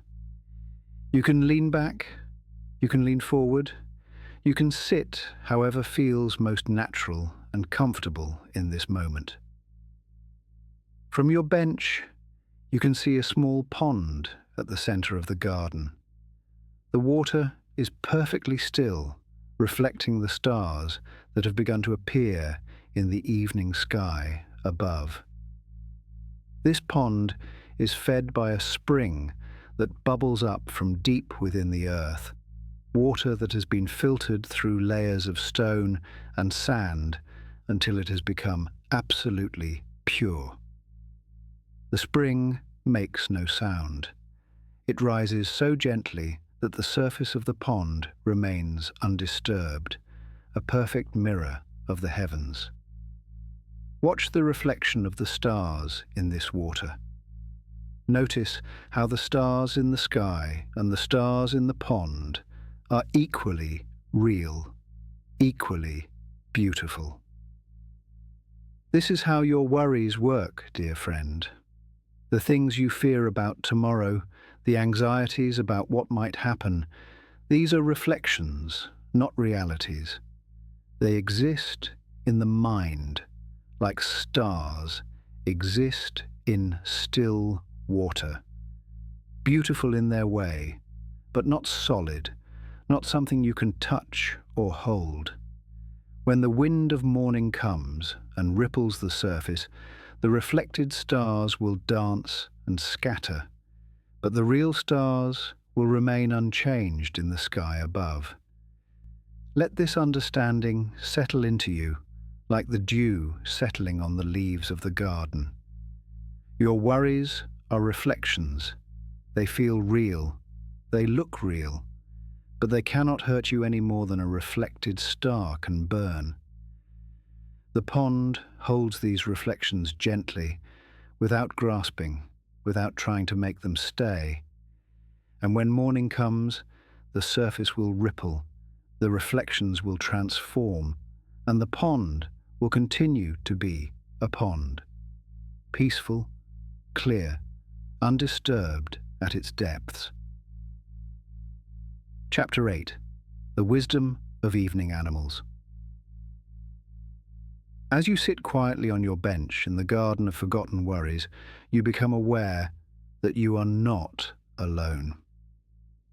The garden is home to creatures who have made their peace with the night, animals who understand instinctively what humans must often learn through practice, that darkness is not something to fear, but something to embrace.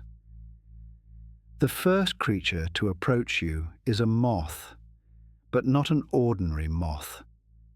This one has wings that seem to be made of the same material as the evening sky, deep blue fading to black, scattered with points of light that pulse gently like breathing stars. This is a constellation moth, and it has been drawn to you not by artificial light, but by the warmth of your peaceful presence. The moth lands on a flower near your bench, its wings slowly opening and closing in a rhythm that matches your breathing. Watch this gentle creature and notice how it does not rush. It has no schedule to keep, no appointments to remember. The moth lives entirely in this moment, this flower, this soft evening air. It does not worry about what will happen when the sun rises. It simply exists, fully and completely, in the now. There is wisdom in the moth's presence. Unlike its daytime cousin, the butterfly, the moth doesn't seek the spotlight. It is content to move through the shadows, to find beauty in the darkness, to be drawn toward light without needing to become the center of attention. The moth teaches us that we do not need to be seen to be valuable, that we do not need to shine to be beautiful. Sometimes the most profound journeys happen in the quiet darkness, witnessed only by the stars. As the moth continues its peaceful meditation on the flower, you notice movement near the edge of the pond. A heron has arrived, stepping with impossible slowness through the shallow water near the shore. Each step takes several seconds, the leg lifting, pausing, moving forward, pausing again, lowering with such gentleness that not a single ripple disturbs the surface. This heron is practicing the ancient art of patient waiting. It is not hunting, not tonight. In this garden, all creatures are at peace, all hunger suspended. But the heron maintains its practice nonetheless, because patience is not something you do only when you need something. Patience is a way of being, a way of moving through the world that honors the natural rhythm of things. Watch the heron and let its patience become your patience. Notice how it does not fidget, does not look around anxiously, does not second-guess its position or its timing. The heron trusts that it is exactly where it needs to be, doing exactly what it needs to do.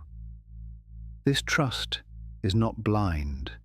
It comes from deep experience, from countless nights spent in gardens like this one, learning that stillness is not emptiness, but fullness, not absence, but presence. From somewhere in the branches above you comes a soft sound, the call of an owl, but gentler than you might expect. This owl does not hoot with the sharp authority you may have heard in forests. Instead, it makes a sound like a question asked without urgency, a wondering rather than a demanding. Who? The owl seems to ask, but not as if it needs an answer. More like it is inviting you to consider the question for yourself. Who are you, in this moment, in this garden, on this night? Not who were you this morning, when you woke with dread in your heart. Not who will you be tomorrow, when the sun rises and the day begins again. Who are you right now, breathing slowly, sitting peacefully, surrounded by creatures who have accepted you into their evening sanctuary? You do not need to answer this question with words. The owl is not waiting for a response. It is simply offering you the gift of inquiry, the opportunity to sit with the mystery of your own existence without needing to solve it. You are here. You are breathing. You are resting. For now, that is enough of an answer. A family of rabbits has emerged from beneath a hedge of lavender, their noses twitching as they explore the evening air. There are 5 of them, 2 larger ones and 3 smaller, the babies staying close to their parents, but occasionally venturing a few hops away to investigate a particularly interesting leaf or stone. The rabbits move in a way that seems random, but is actually deeply intentional. They are reading the garden with their senses, gathering information about safety and sustenance, about the presence of friends and the absence of threats. Their ears rotate like small satellite dishes, picking up sounds that human ears cannot detect. Their whiskers brush against plants and stones, feeling vibrations and textures that tell stories invisible to the eye.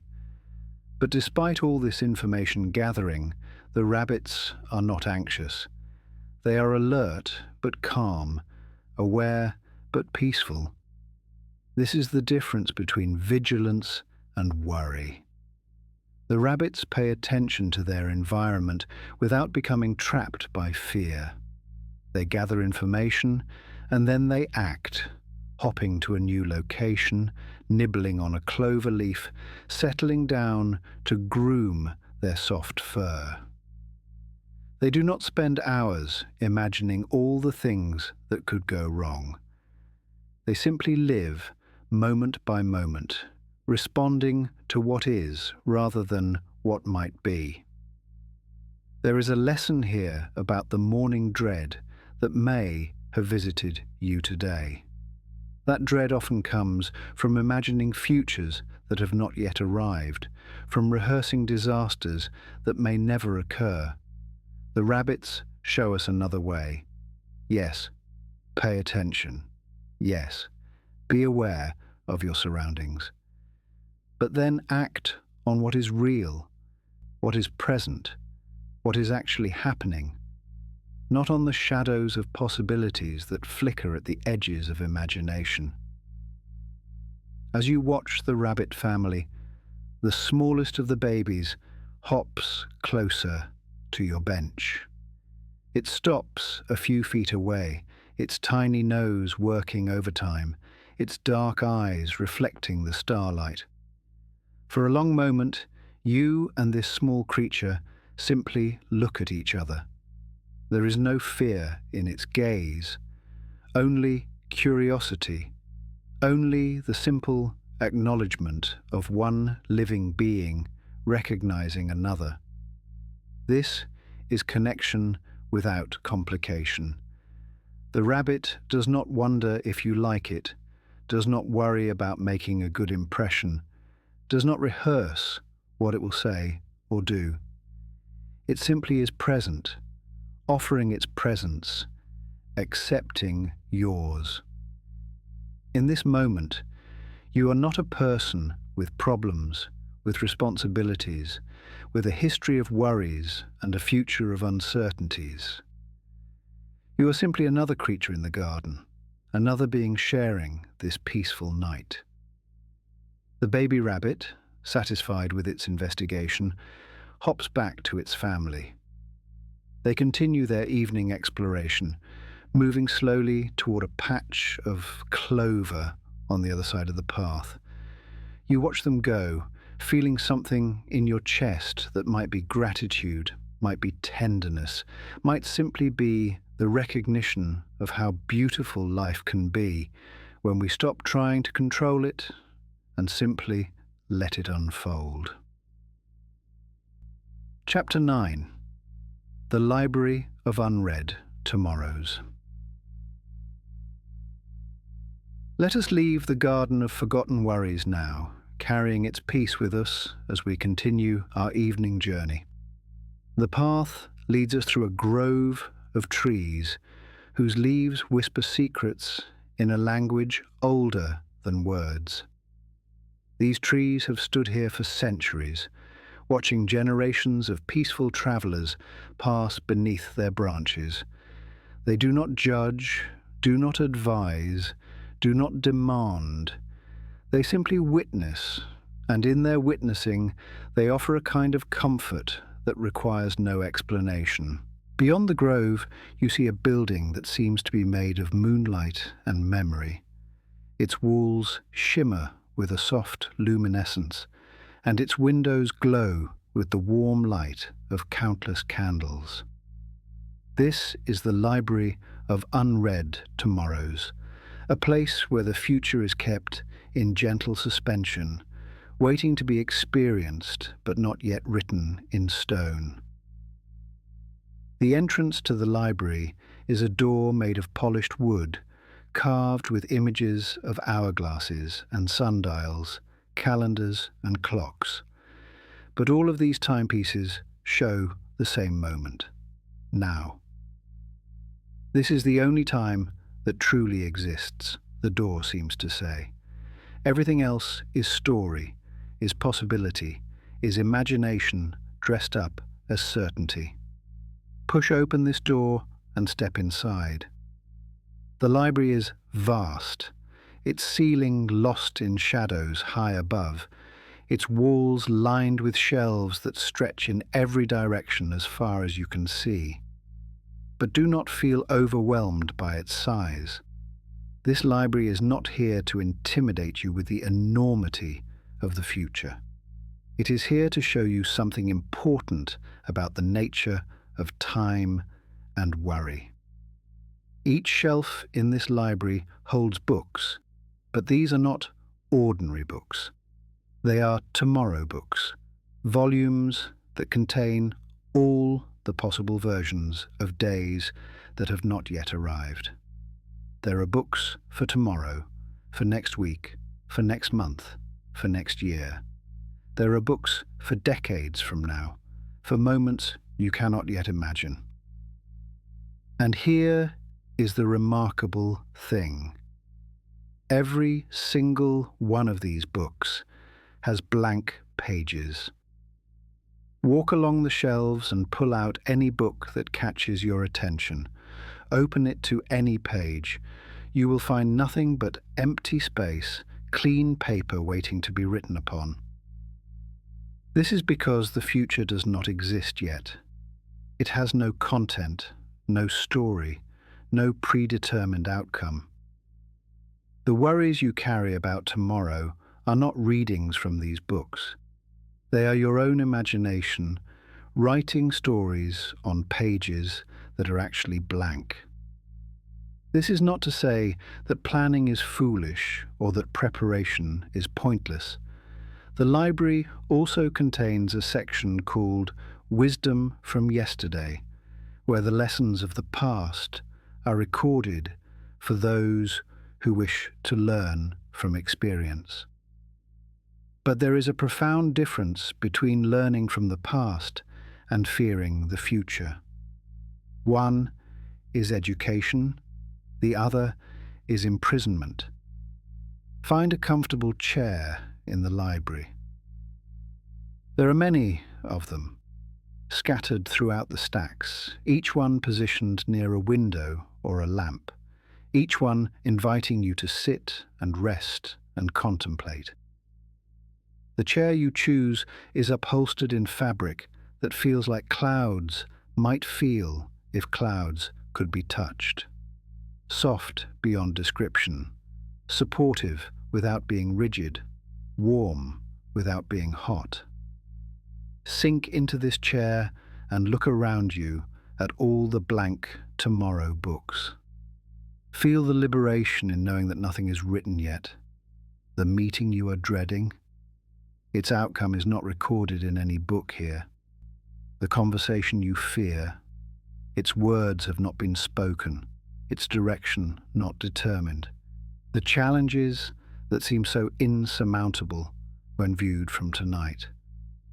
They exist only as possibilities, as empty pages waiting to be filled with whatever actually happens when tomorrow becomes today. Marcus Aurelius understood this truth. He wrote about the importance of limiting our attention to the present moment, of not allowing our minds to race ahead into futures that may never arrive. Never let the future disturb you, he advised. You will meet it, if you have to, with the same weapons of reason which today arm you against the present. These words echo softly through the library, as if the building itself remembers them, as if they have been spoken here many times by many travellers seeking the same peace you seek tonight. The future will come, yes, but it will come as a present moment, just like this one.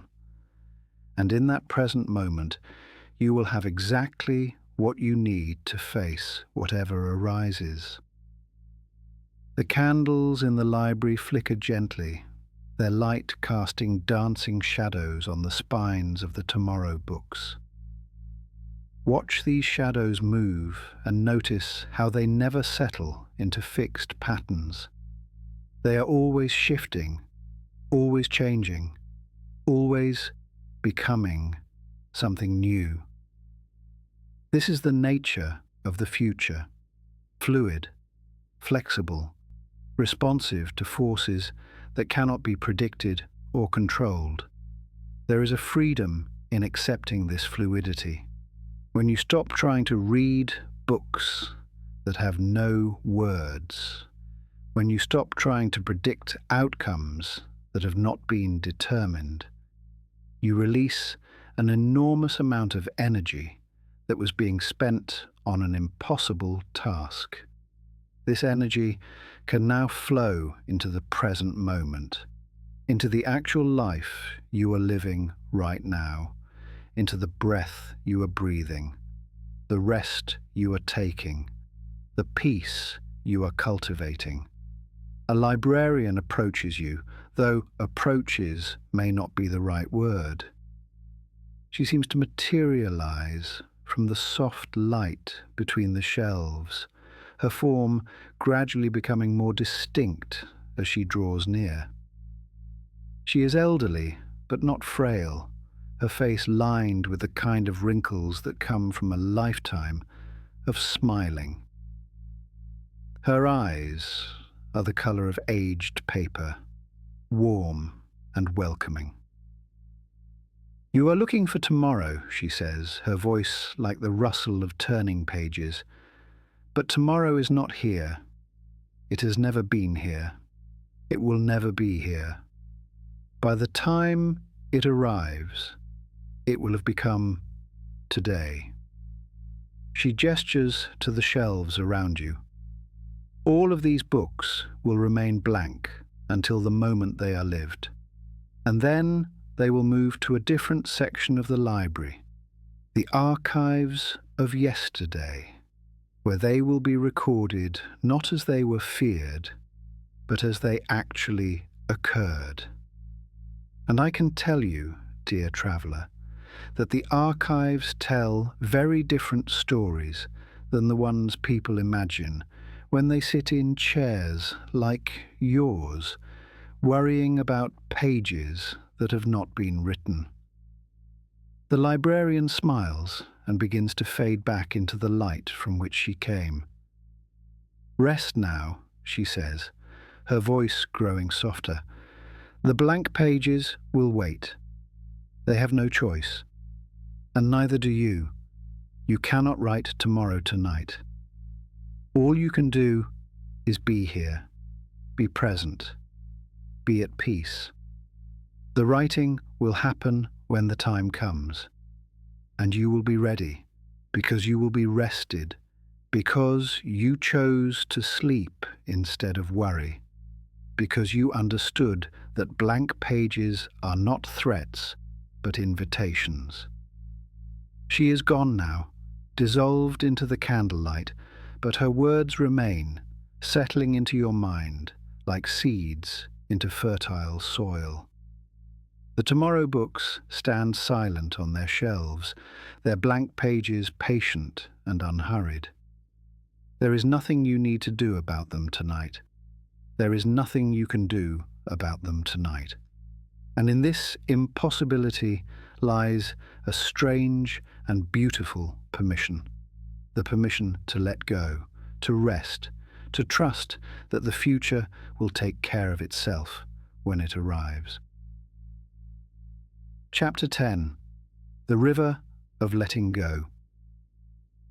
Rise from your chair in the library of unread, tomorrows, and make your way back outside. The night has deepened while you were among the books, the stars now scattered across the sky like salt spilled on dark velvet. The air is cooler, but not cold, carrying the scent of night-blooming flowers and distant rain. The path leads you now toward a sound, the gentle, persistent music of flowing water. This is the river of letting go, and it has been waiting for you, flowing through this landscape since long before you arrived, continuing to flow long after you have passed. The river is not wide, perhaps 20 feet from bank to bank. Its water is dark but clear, reflecting the starlight in rippling patterns that seem to dance with a joy beyond human understanding. The current is steady, but not swift, moving with the kind of patient determination that has carved canyons over millennia and smooth stones over centuries. Along the banks of the river grow willow trees, their long branches trailing in the water like fingers testing the temperature of a bath. These willows are ancient, their trunks thick and gnarled, their roots reaching deep into the earth and deep into the river itself. They drink from both worlds, the solid ground and the flowing water, and in doing so, they embody a wisdom about balance that humans often struggle to achieve. Find a place to sit by the river. The bank is soft here, covered with moss that cushions you like the finest mattress. You can sit, you can recline, you can even lie down if you wish, looking up at the stars while listening to the water's song. Choose whatever position feels most restful, most natural, most aligned with what your body needs in this moment. The river has a gift for you tonight. It offers to carry away anything you wish to release, not through force, not through struggle, but through the simple act of letting go. This is how the river works. It does not grab things from the shore. It does not demand that you surrender your burdens. It simply flows, and anything that enters its current is carried gently downstream, transformed by the journey into something new. Think now of something you would like to release. It might be a worry that has been following you all day, a fear that has been whispering in your ear, an anxiety that has been tightening your shoulders and clenching your jaw. It might be a memory that brings pain, a regret that brings shame, an expectation that brings pressure. Whatever it is, let it rise to the surface of your awareness. Do not push it away. Do not judge it. Do not try to solve it or fix it or understand it. Simply let it be present, acknowledged, seen. Now imagine this thing, this worry, this fear, this burden, as a leaf. See it clearly in your mind, its shape, its color, its texture. Perhaps it is a large leaf, broad and heavy, with the weight of what it represents. Perhaps it is a small leaf, seemingly insignificant, but somehow still demanding your attention. Whatever size it is, whatever form it takes, hold it gently in your imagination. Walk to the edge of the river. Feel the cool mist rising from the water, touching your face like a blessing. Kneel if you wish, or remain standing, whatever feels right. And when you are ready, place the leaf on the surface of the water. Watch as the current takes it. See how the river accepts this offering without question, without judgment, without any need for explanation. The leaf floats for a moment, spinning slowly, and then begins to move downstream. It does not sink, it does not struggle. It simply goes where the water takes it, trusting the journey, surrendering to the flow. Follow the leaf with your eyes as long as you can. Watch it grow smaller as it moves away from you, carried by the patient current toward destinations unknown. And as it disappears around a bend in the river, feel something release inside you. The leaf is gone. The worry it represented is gone with it. You did not have to fight it, did not have to solve it, did not have to understand it completely. You simply let it go, and the river did the rest. This is the practice of release. It is not about pretending that problems do not exist. It is not about ignoring responsibilities or avoiding necessary actions. It is about recognizing that there are things you can control and things you cannot, things that require your attention and things that simply require your surrender. The river knows the difference. The river has been teaching this lesson since water first learned to flow downhill. You may repeat this practice as many times as you wish. There may be many leaves to release tonight, many worries, many fears, many burdens that have accumulated over the hours and days and weeks. The river is patient. It will accept each one. It will carry each one away. And with each release, you will feel yourself growing lighter, more buoyant, more able to float on the surface of life, rather than sinking beneath its weight. Marcus Aurelius wrote about the nature of the river, though he used different words. He spoke of the stream of time, of the way all things flow past us and through us, of the impermanence that makes both joy and sorrow temporary visitors rather than permanent residents. Time is a sort of river of passing events, he observed, and strong is its current.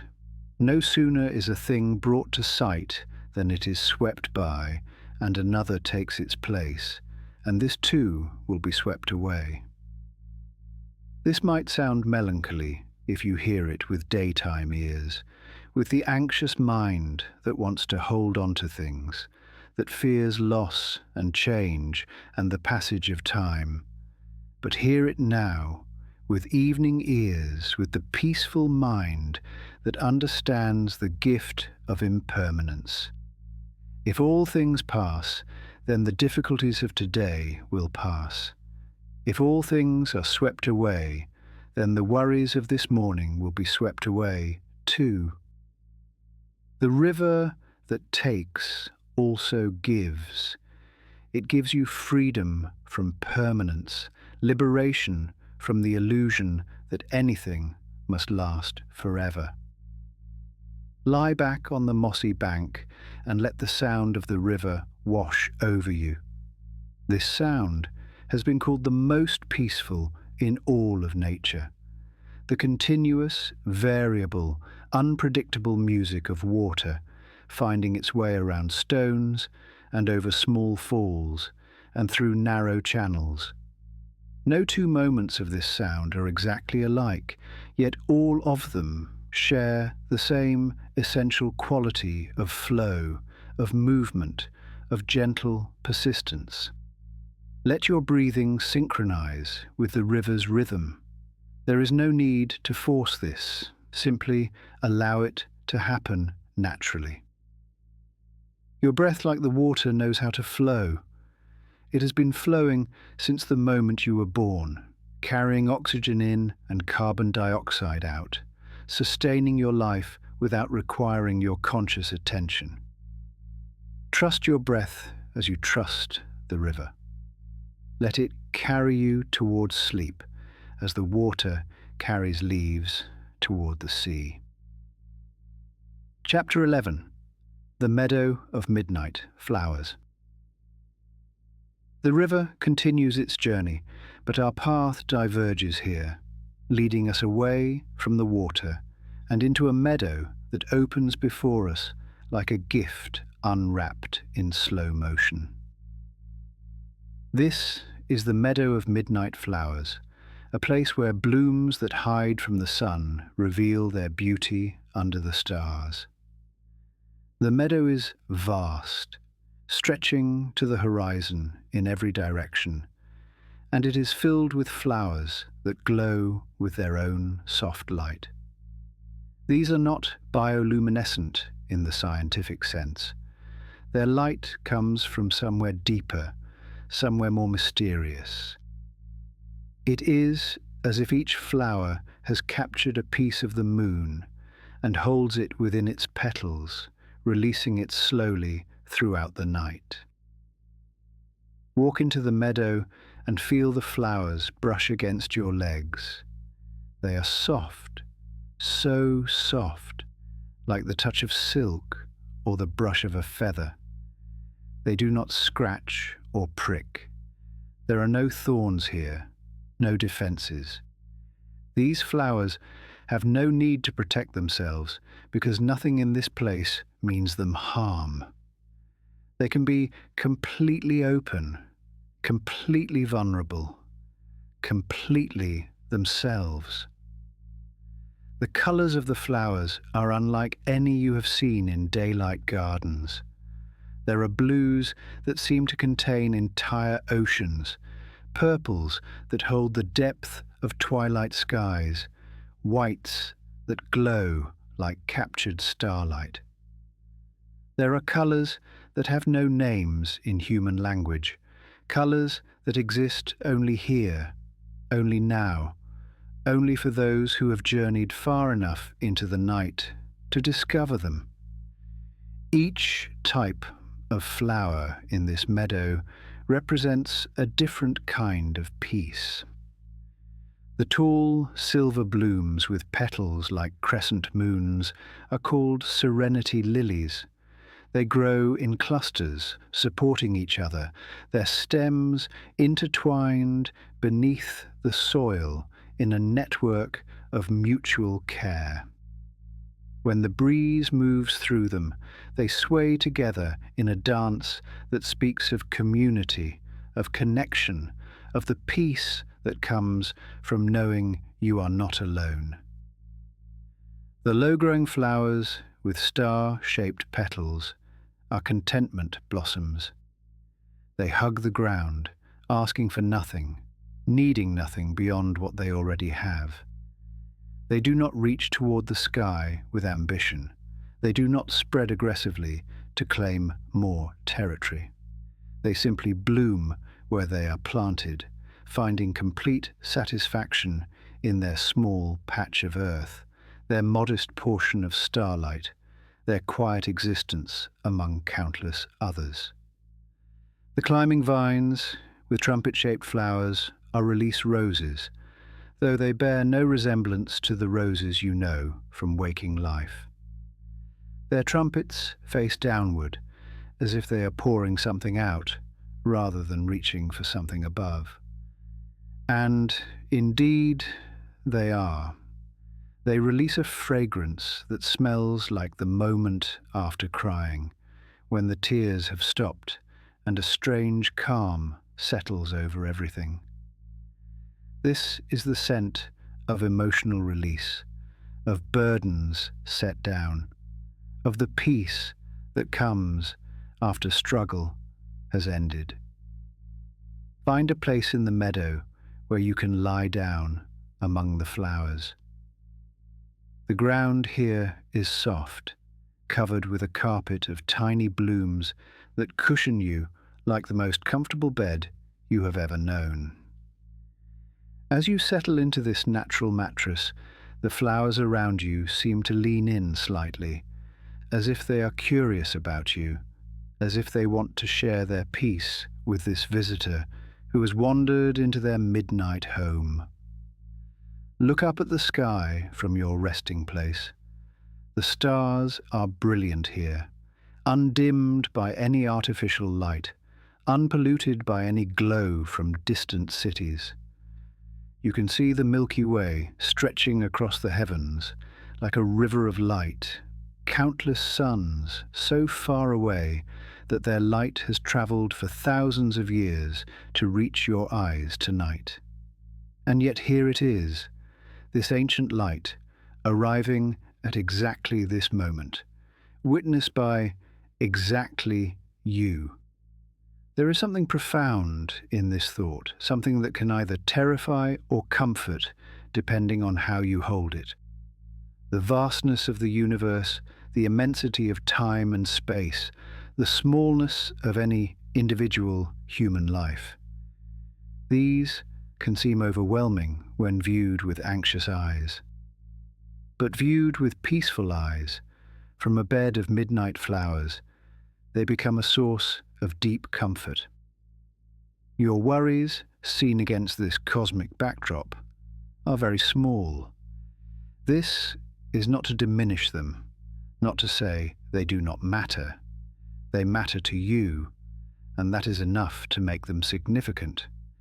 But they are small in the same way that a single flower in this meadow is small, beautiful, meaningful, worthy of attention, but not the whole of existence. Not the only thing that is real, not the final word on anything. The universe has been here for billions of years before your worries existed, and it will continue for billions of years after they have been forgotten. The stars do not know about your morning dread, your afternoon anxiety, your evening exhaustion. They simply shine, as they have always shone, as they will continue to shine. And somehow, knowing this, you can feel your own problems begin to shrink to their proper size. Still present, still real, but no longer large enough to block out the sky. A firefly rises from the flowers near your head, its light pulsing in a rhythm that seems synchronized with your heartbeat. It hovers for a moment, considering you with whatever awareness a firefly possesses, and then drifts upward, joining dozens of others that have begun to emerge from the meadow.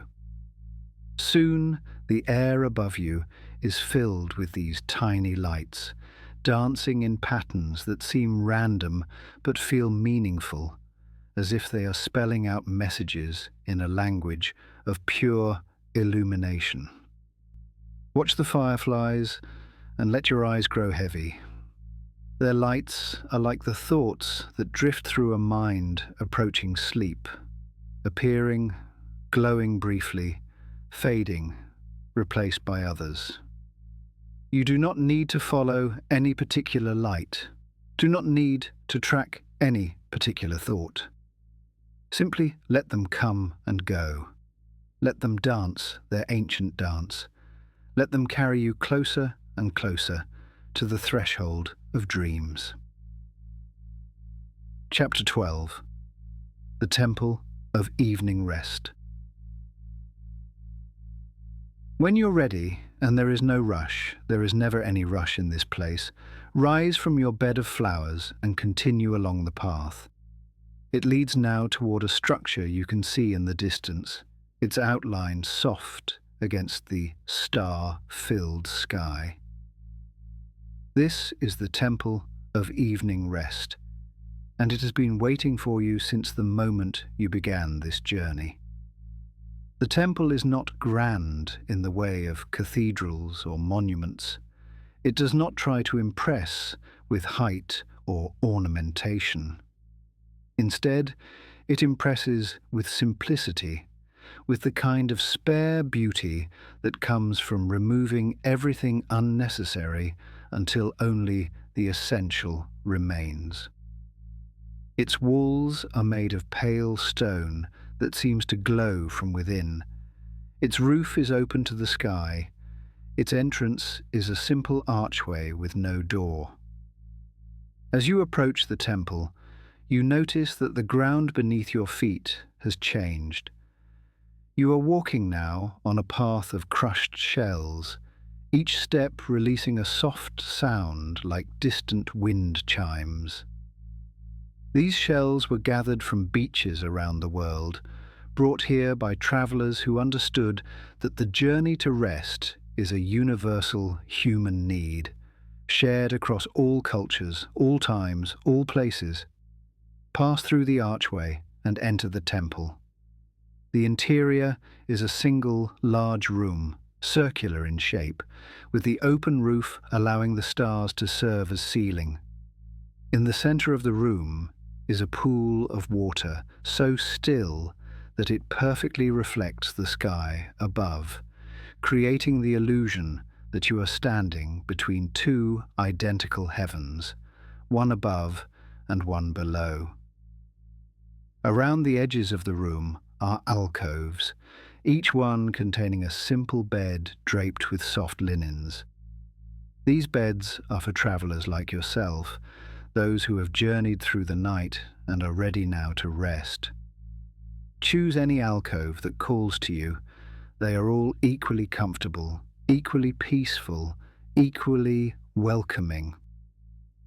Before you lie down, take a moment to stand at the edge of the central pool.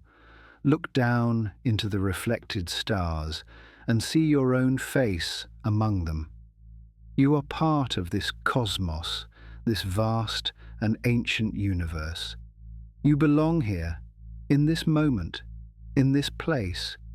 Whatever you have done today, whatever you have failed to do, whatever you are worried about for tomorrow, none of it changes this fundamental truth. You belong. You're welcome. You're home. The water in the pool begins to ripple slightly, though there is no wind, no disturbance.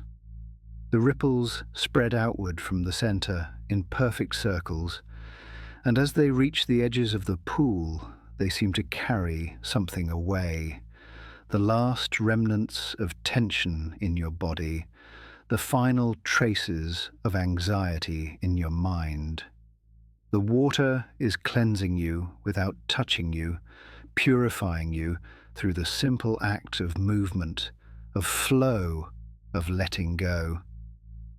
Now move to your chosen alcove and lie down on the bed. The linens are cool against your skin, smooth and soft and infinitely comfortable. The pillow cradles your head at exactly the right angle, supporting your neck, allowing your face to turn toward the open roof and the stars beyond. From somewhere in the temple, you hear music.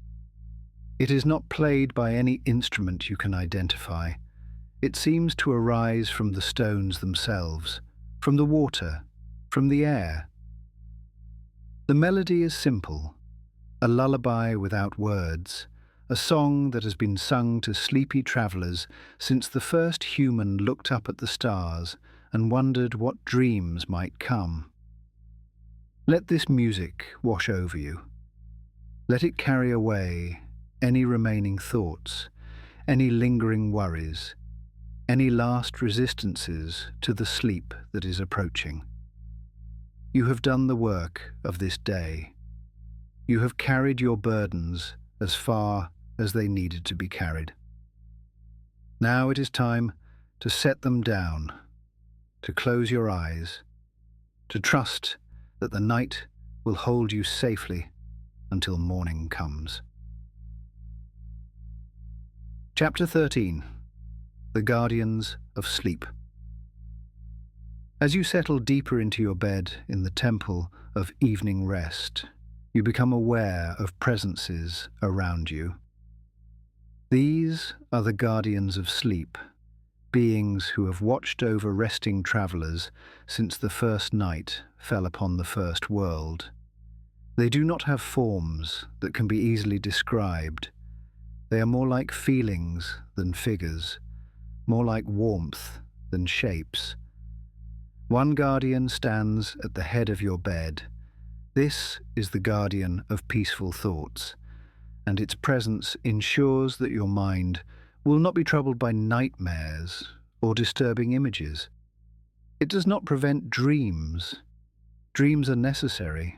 Dreams are healing. Dreams are the way your mind processes the experiences of waking life. But it filters the dreams, allowing only those that serve your rest to pass through, gently redirecting any that might disturb your peace. Another guardian stands at the foot of your bed.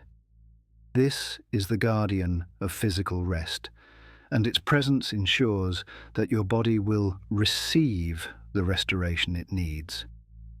While you sleep, this guardian oversees the countless processes of repair and renewal that happen below the level of consciousness, cells dividing, tissues healing, energy being restored. You do not need to direct these processes. You do not need to understand them. The guardian handles everything, leaving you free to simply rest. A third guardian hovers near the center of the room, above the still pool. This is the guardian of tomorrow, and its presence ensures that the morning will come gently, that you will wake refreshed rather than startled, that the transition from sleep to waking will be as smooth as the transition from waking to sleep.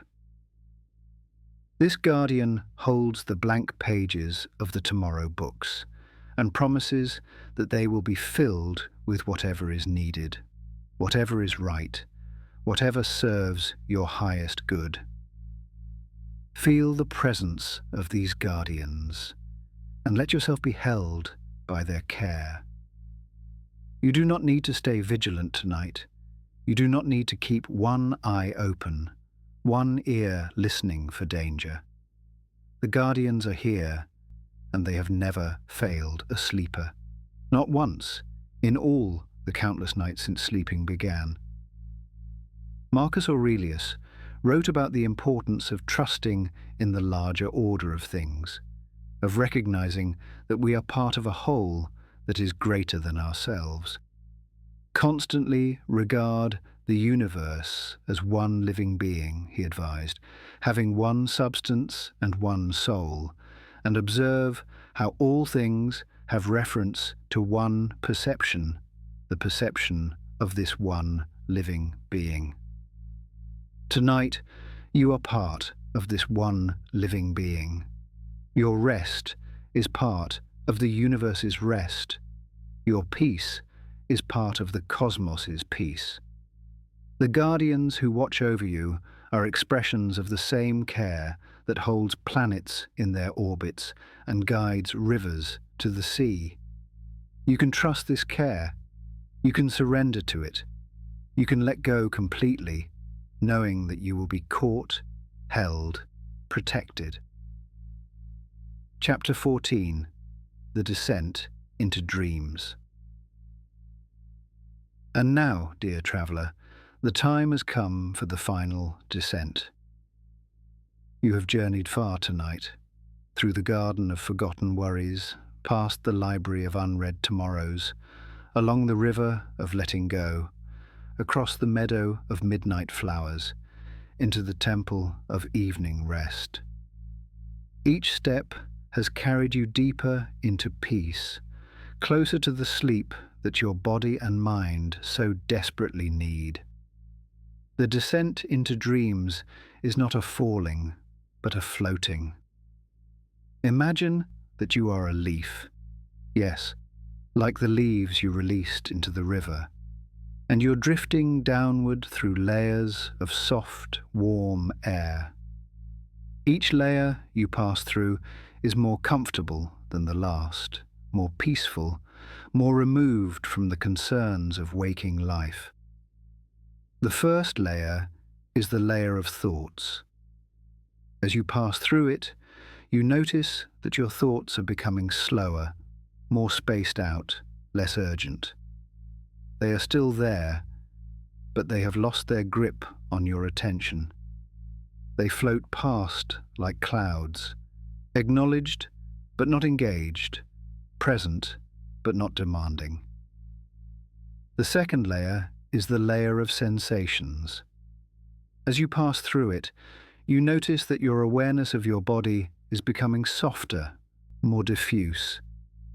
You can still feel the bed beneath you, the linens around you, but these sensations are growing distant, as if they belong to someone else, someone who is already asleep and dreaming. The third layer is the layer of emotions. As you pass through it, you notice that any remaining feelings, anxiety, sadness, frustration, even joy, are becoming muted, gentle, transformed into a single emotion that might be called peace, or might be called acceptance, or might simply be called rest. The fourth layer is the layer of identity. As you pass through it, you notice that the sense of being a separate self, a distinct individual with a name and a history and a future, is beginning to dissolve. You are still you, but you are also more than you. You are the garden and the library and the river and the meadow and the temple. You are the moth and the heron and the owl and the rabbits. You are the stars above and the stars reflected below. You are everything and nothing, everywhere and nowhere, eternal and momentary. And now you pass through the final layer, the layer that has no name, because it exists beyond language, beyond thought, beyond anything that can be described or understood. This is the layer of pure rest, of complete surrender, of absolute peace. In this layer, there is no morning dread, because there is no morning, no evening peace, because there is no evening. There is only now, only here, only this. Sleep, dear traveller. Sleep deeply and well. Sleep knowing that you are held, that you are safe, that you are loved by a universe that has been preparing this rest for you since before time began. Sleep knowing that morning will come, but gently, kindly, when you are ready and not before. Sleep knowing that whatever tomorrow brings, you will face it refreshed, restored, renewed. The guardians watch over you. The stars shine above you. The temple holds you in its ancient embrace.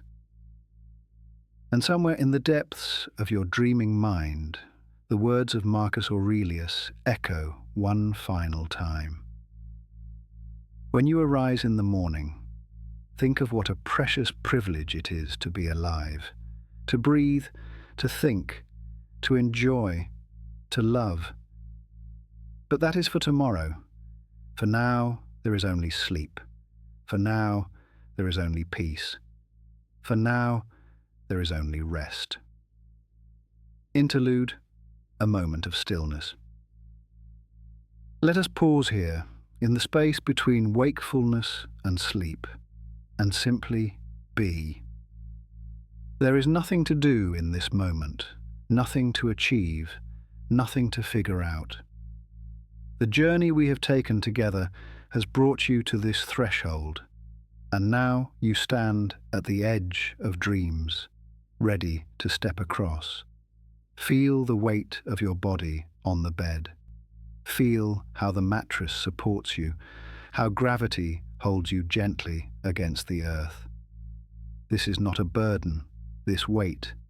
It is an anchor, a connection, a reminder that you are here, that you are real, that you exist in this moment, in this place. Feel your breath moving in and out. Do not try to control it. Simply observe it, the way you might observe waves on a distant shore. The breath knows what to do. It has been breathing you all day, all your life, and it will continue to breathe you through the night, through your dreams, through whatever tomorrow brings. Feel your heart beating in your chest. This faithful muscle has been working since before you were born, pumping blood through your veins, carrying oxygen to every cell, sustaining your life without ever asking for thanks or recognition. It beats now, as it has always beaten, steady and strong, a rhythm that underlies all the other rhythms of your existence. These three things, weight, breath, heartbeat, are the foundations of your physical being.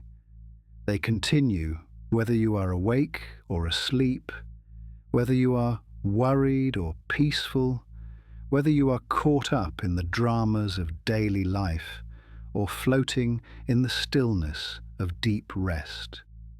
They are always there, always faithful, always working on your behalf. Let your attention rest on these foundations now. Let everything else fall away.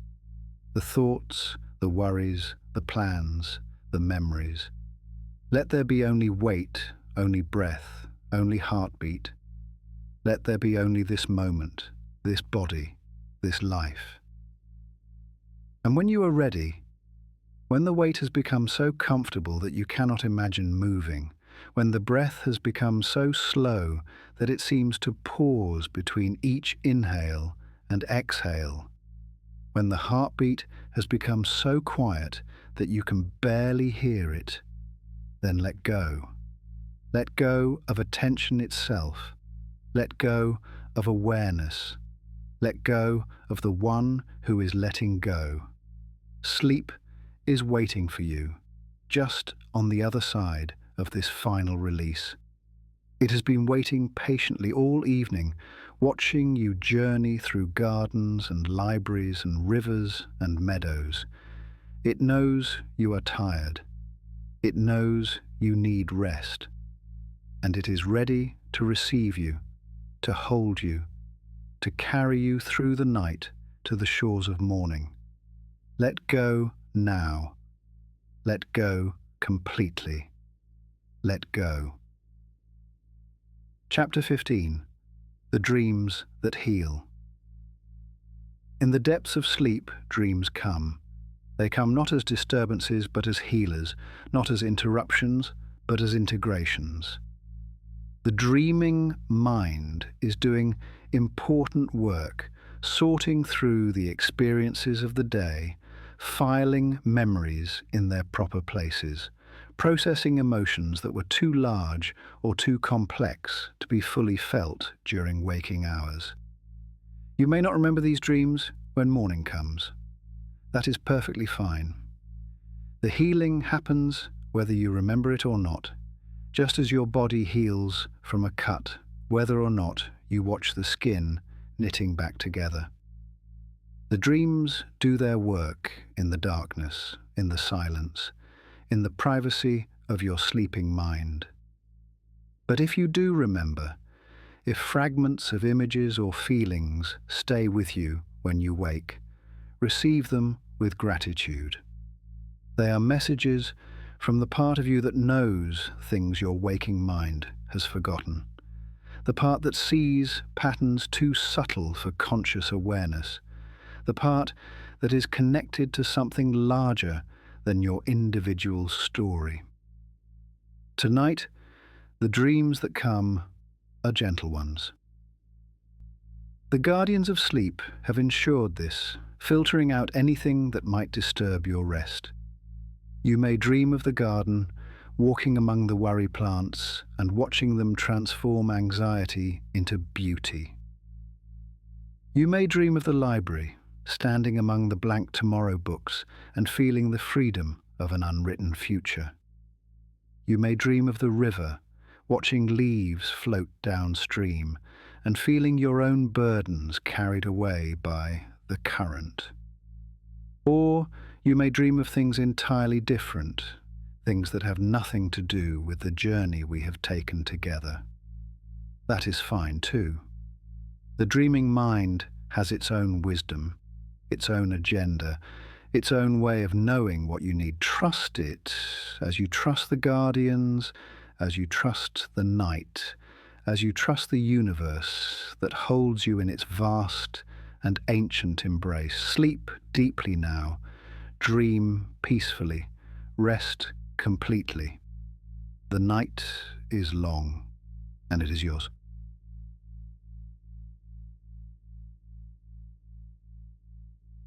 Chapter 16. The Slow Approach of Dawn. Hours pass in the way that hours pass during deep sleep, not as a sequence of minutes ticking by, but as a single unbroken experience of rest. The stars wheel overhead, following their ancient paths across the sky. The moon, if there is one tonight, traces its arc from east to west. The world continues to turn, carrying you through the darkness toward the light that waits on the other side. And slowly, so slowly that you do not notice at first, the darkness begins to change. It is not yet dawn. Dawn is still hours away. But there is a subtle shift in the quality of the night, a softening at the edges, a hint of the transformation to come. This is the deepest part of sleep, the part that scientists call slow-wave sleep, the part where the body does its most profound healing. In this phase, growth hormone is released, repairing tissues and building muscle. The immune system is strengthened, preparing to defend against whatever challenges tomorrow might bring. The brain consolidates memories, turning the experiences of the day into the knowledge that will serve you for years to come. You do not need to understand these processes to benefit from them. You do not need to direct them or supervise them. They happen automatically, guided by the same intelligence that beats your heart and breathes your lungs and keeps you alive without any conscious effort on your part. This is the gift of sleep. It allows you to step back from the controls, to stop managing and directing and worrying, to simply be a body resting in the dark. The universe takes over while you are away, handling all the maintenance and repair work that keeps you functioning, that keeps you healthy, that keeps you alive. Trust this process tonight. Trust it completely. You have done your part by lying down, by closing your eyes, by letting go of the day's concerns. Now the universe does its part, and it is very good at its job. It has been doing this work since the first creature learned to sleep, billions of years ago, and it has only gotten better with practice. Rest now in the deep, slow waves of healing sleep. Let your body be restored. Let your mind be refreshed. Let your spirit be renewed. The dawn will come when it comes, and you will rise to meet it. But for now, there is only this: the darkness, the stillness, the peace. Chapter 17. The First Light. And then, at some point that cannot be precisely identified, the first light appears. It does not come suddenly, does not burst upon the scene with trumpets and fanfare. It seeps in gradually, like water finding its way through sand, like warmth spreading through a cold room when the fire is lit. The sky, which has been black, becomes dark blue. The dark blue becomes navy, the navy becomes indigo, the indigo becomes violet. The stars, which have been brilliant, begin to fade, not disappearing, just becoming invisible against the brightening background. They're still there, still shining, but the light of the approaching sun makes them impossible to see. This is the time called astronomical twilight, when the sun is still far below the horizon, but its light is beginning to reach the upper atmosphere. It is a time of transition, of in-between, of neither night nor day. The creatures of the night are retreating to their dens and burrows. The creatures of the day are not yet stirring. The world holds its breath, waiting for the transformation that is to come. In the temple of evening rest, the change is subtle but noticeable. The pale stones of the walls, which have been glowing with their own inner light, begin to reflect the light coming from outside. The pool at the center of the room, which has been reflecting stars, now reflects the soft colors of the pre-dawn sky. The guardians, who have been watching over you all night, begin to fade, their work nearly complete. But you do not need to wake yet. The dawn is still distant, still gentle, still patient. There is time yet for more rest, more dreams, more healing. The morning will not force itself upon you. It will wait until you are ready, until your body has received all the rest it needs, until your mind has processed all the experiences it needs to process. So stay in the temple a while longer. Stay in the soft bed with its cool linens. Stay in the peace that you have cultivated through this long night's journey. The world will be there when you are ready for it, unchanged by your rest, perhaps even improved by the restoration you have received. Marcus Aurelius wrote about the morning, about the resistance we sometimes feel to rising and facing another day.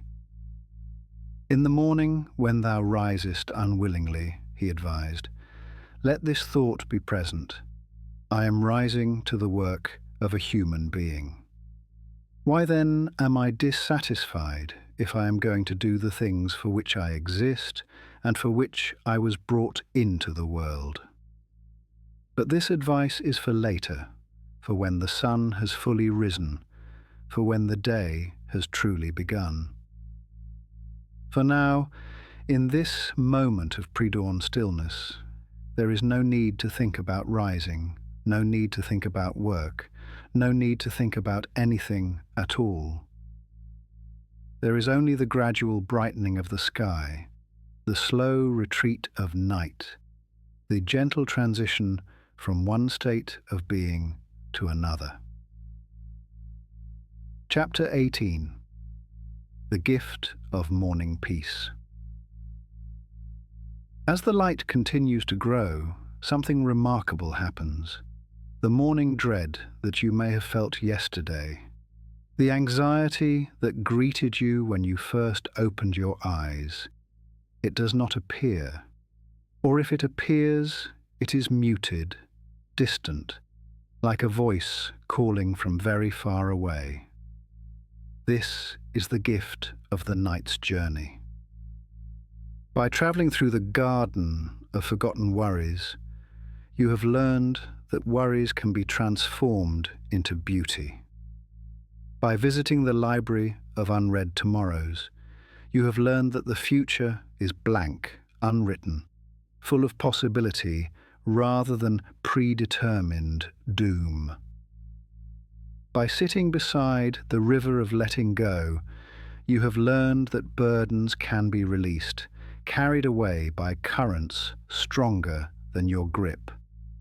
By resting in the meadow of midnight flowers, you have learned that peace grows in the darkness, blooming when no one is watching. By sleeping in the temple of evening rest, you have learned that you are held, protected, cared for by forces larger than yourself. These lessons do not disappear with the dawn. They remain with you, part of you now, woven into the fabric of your being. You can draw on them whenever you need to, whenever the morning dread threatens to return, whenever the anxieties of the day begin to accumulate. The garden is always there, the library is always there, the river and the meadow and the temple are always there, waiting for you to visit again. And you will visit again, tonight or tomorrow night, or whenever you need to make this journey. The path will be open. The creatures of the night will be waiting to share their wisdom. The guardians will be ready to watch over your sleep. The peace that you have found will be there to be found again. This is not a one-time experience, but a practice, a way of approaching the night that can be cultivated and deepened over time. Each journey will reveal new gardens, new libraries, new rivers. Each night will offer new opportunities for release, for healing, for rest. The landscape of evening peace is infinite, and you have only begun to explore it. Chapter 19. Rising Gently. The time has come now to begin the transition back to waking life. But do not rush this process. Do not leap out of bed and immediately begin the day's tasks.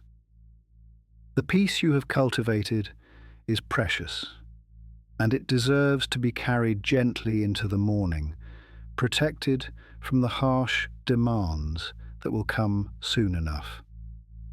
Start by becoming aware of your body again. Feel your weight on the bed, heavier now than it was when you lay down, saturated with the rest of the night. Feel your limbs, relaxed and heavy, reluctant to move, but not unable. Feel your face, the muscles soft, the jaw unclenched, the brow smooth. Take a few deep breaths, deeper than the shallow breaths of sleep, filling your lungs completely and then releasing slowly. With each breath, feel yourself becoming more present, more aware, more connected to the waking world. But do not lose the peace. Carry it with you. Let it infuse each breath. Let it color your first moments of consciousness. When you're ready, open your eyes. Do not look at anything in particular. Simply let the light enter. Let the world come into focus gradually. The ceiling above you, the walls around you, the familiar shapes of your room. They are all still there, unchanged by the night, waiting patiently for your return. Lie still for another moment and set an intention for the day ahead. This does not need to be complicated or ambitious. It can be as simple as I will carry peace with me, or I will remember that worries can be released, or I will be gentle with myself. Whatever intention feels right, hold it in your mind. Let it become the first thought of your day, the foundation upon which everything else will be built. And then, when you are truly ready, begin to move, slowly, gently, with the same patience that the dawn has shown in arriving. Stretch if your body wants to stretch. Yawn if your body wants to yawn. Take your time. The day will wait. Chapter 20. Carrying the Night's Wisdom. Forward. As you rise and begin your morning routine, remember what you have learned during the night's journey. Remember the worry plants, transforming anxiety into beauty. Remember the blank tomorrow books, waiting to be written with whatever actually happens rather than what you fear might happen. Remember the leaves floating downstream, carrying burdens away to be dissolved in the great ocean of time. Remember the moth, content to move through darkness without needing to be seen. Remember the heron, practicing patience as a way of being rather than a means to an end.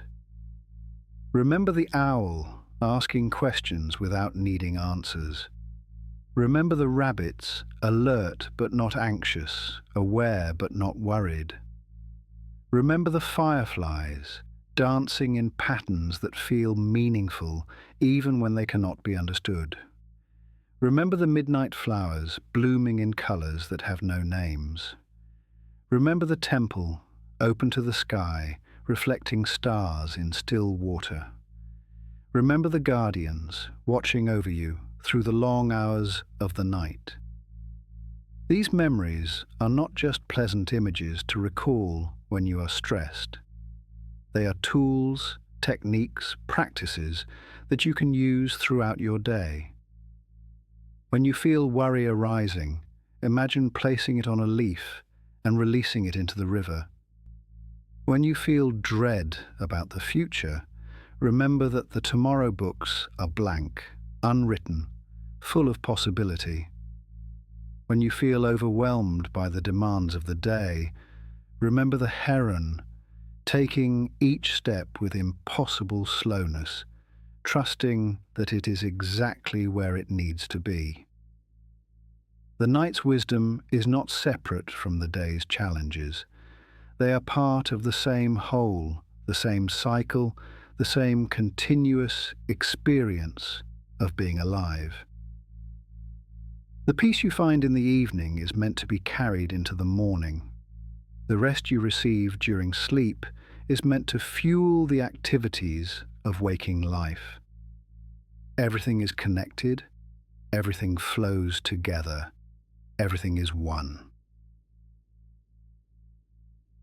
Closing meditation, the eternal cycle. And so we come to the end of this journey, though end is perhaps not the right word. It is more like a pause, a resting point, a moment of stillness before the cycle begins again. Tonight, when the sun sets and the stars emerge, and the creatures of the night begin their ancient activities, the path will open once more. The garden will be waiting, the library will be waiting, the river and the meadow and the temple will all be waiting. And you will be waiting too, ready to make the journey again, ready to release the worries of another day, ready to find the peace that is always available to those who seek it. This is not a burden, this nightly practice. It is a gift, an opportunity, a privilege. To sleep, to dream, to rest, to be renewed. These are among the greatest blessings of being alive.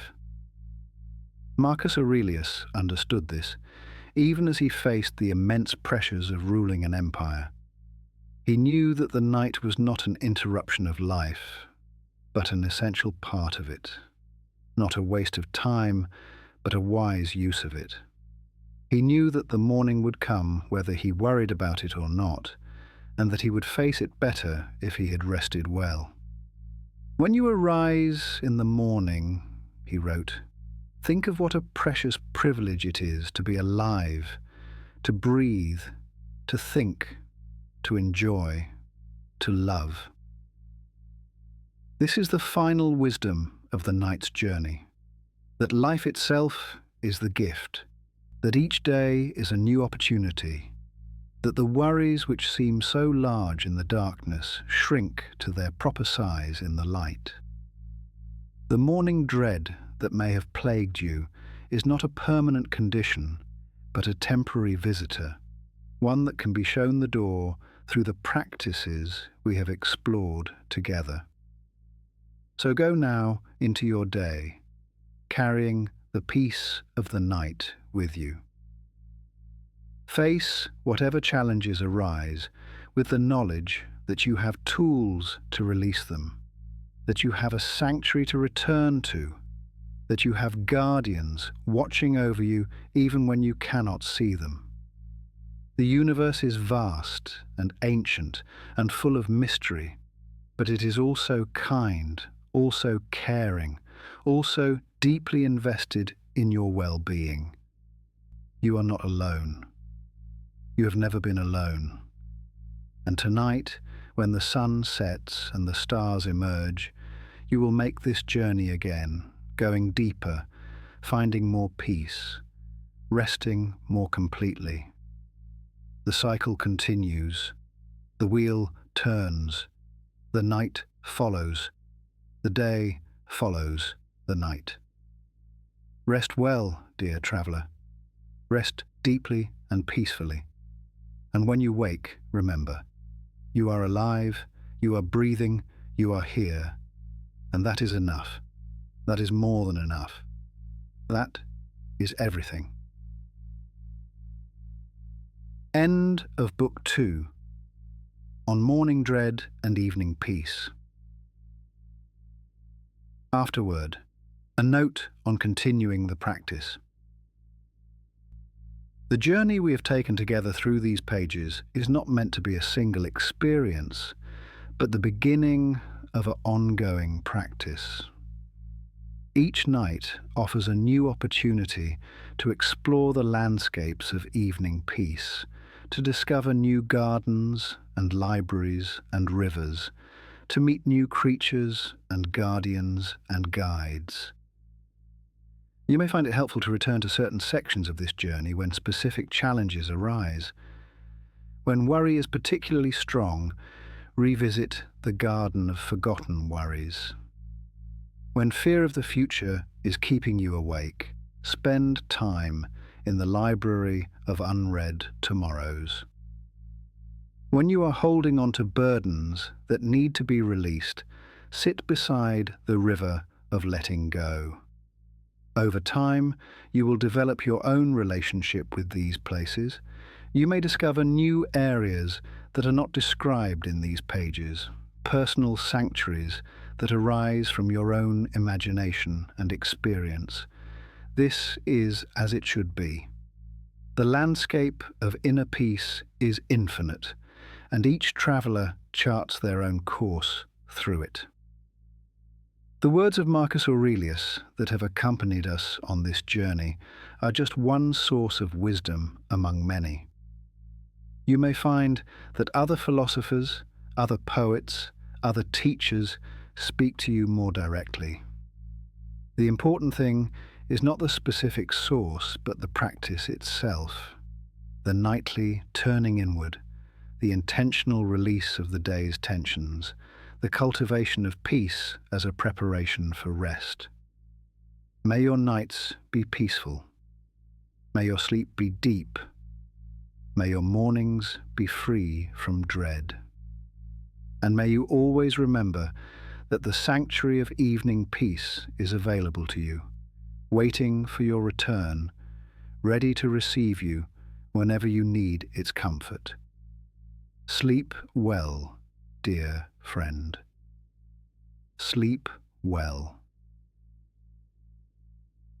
The script continues in silence, leaving space for the listener to drift into natural sleep, carrying with them the images and wisdom of the journey they have taken.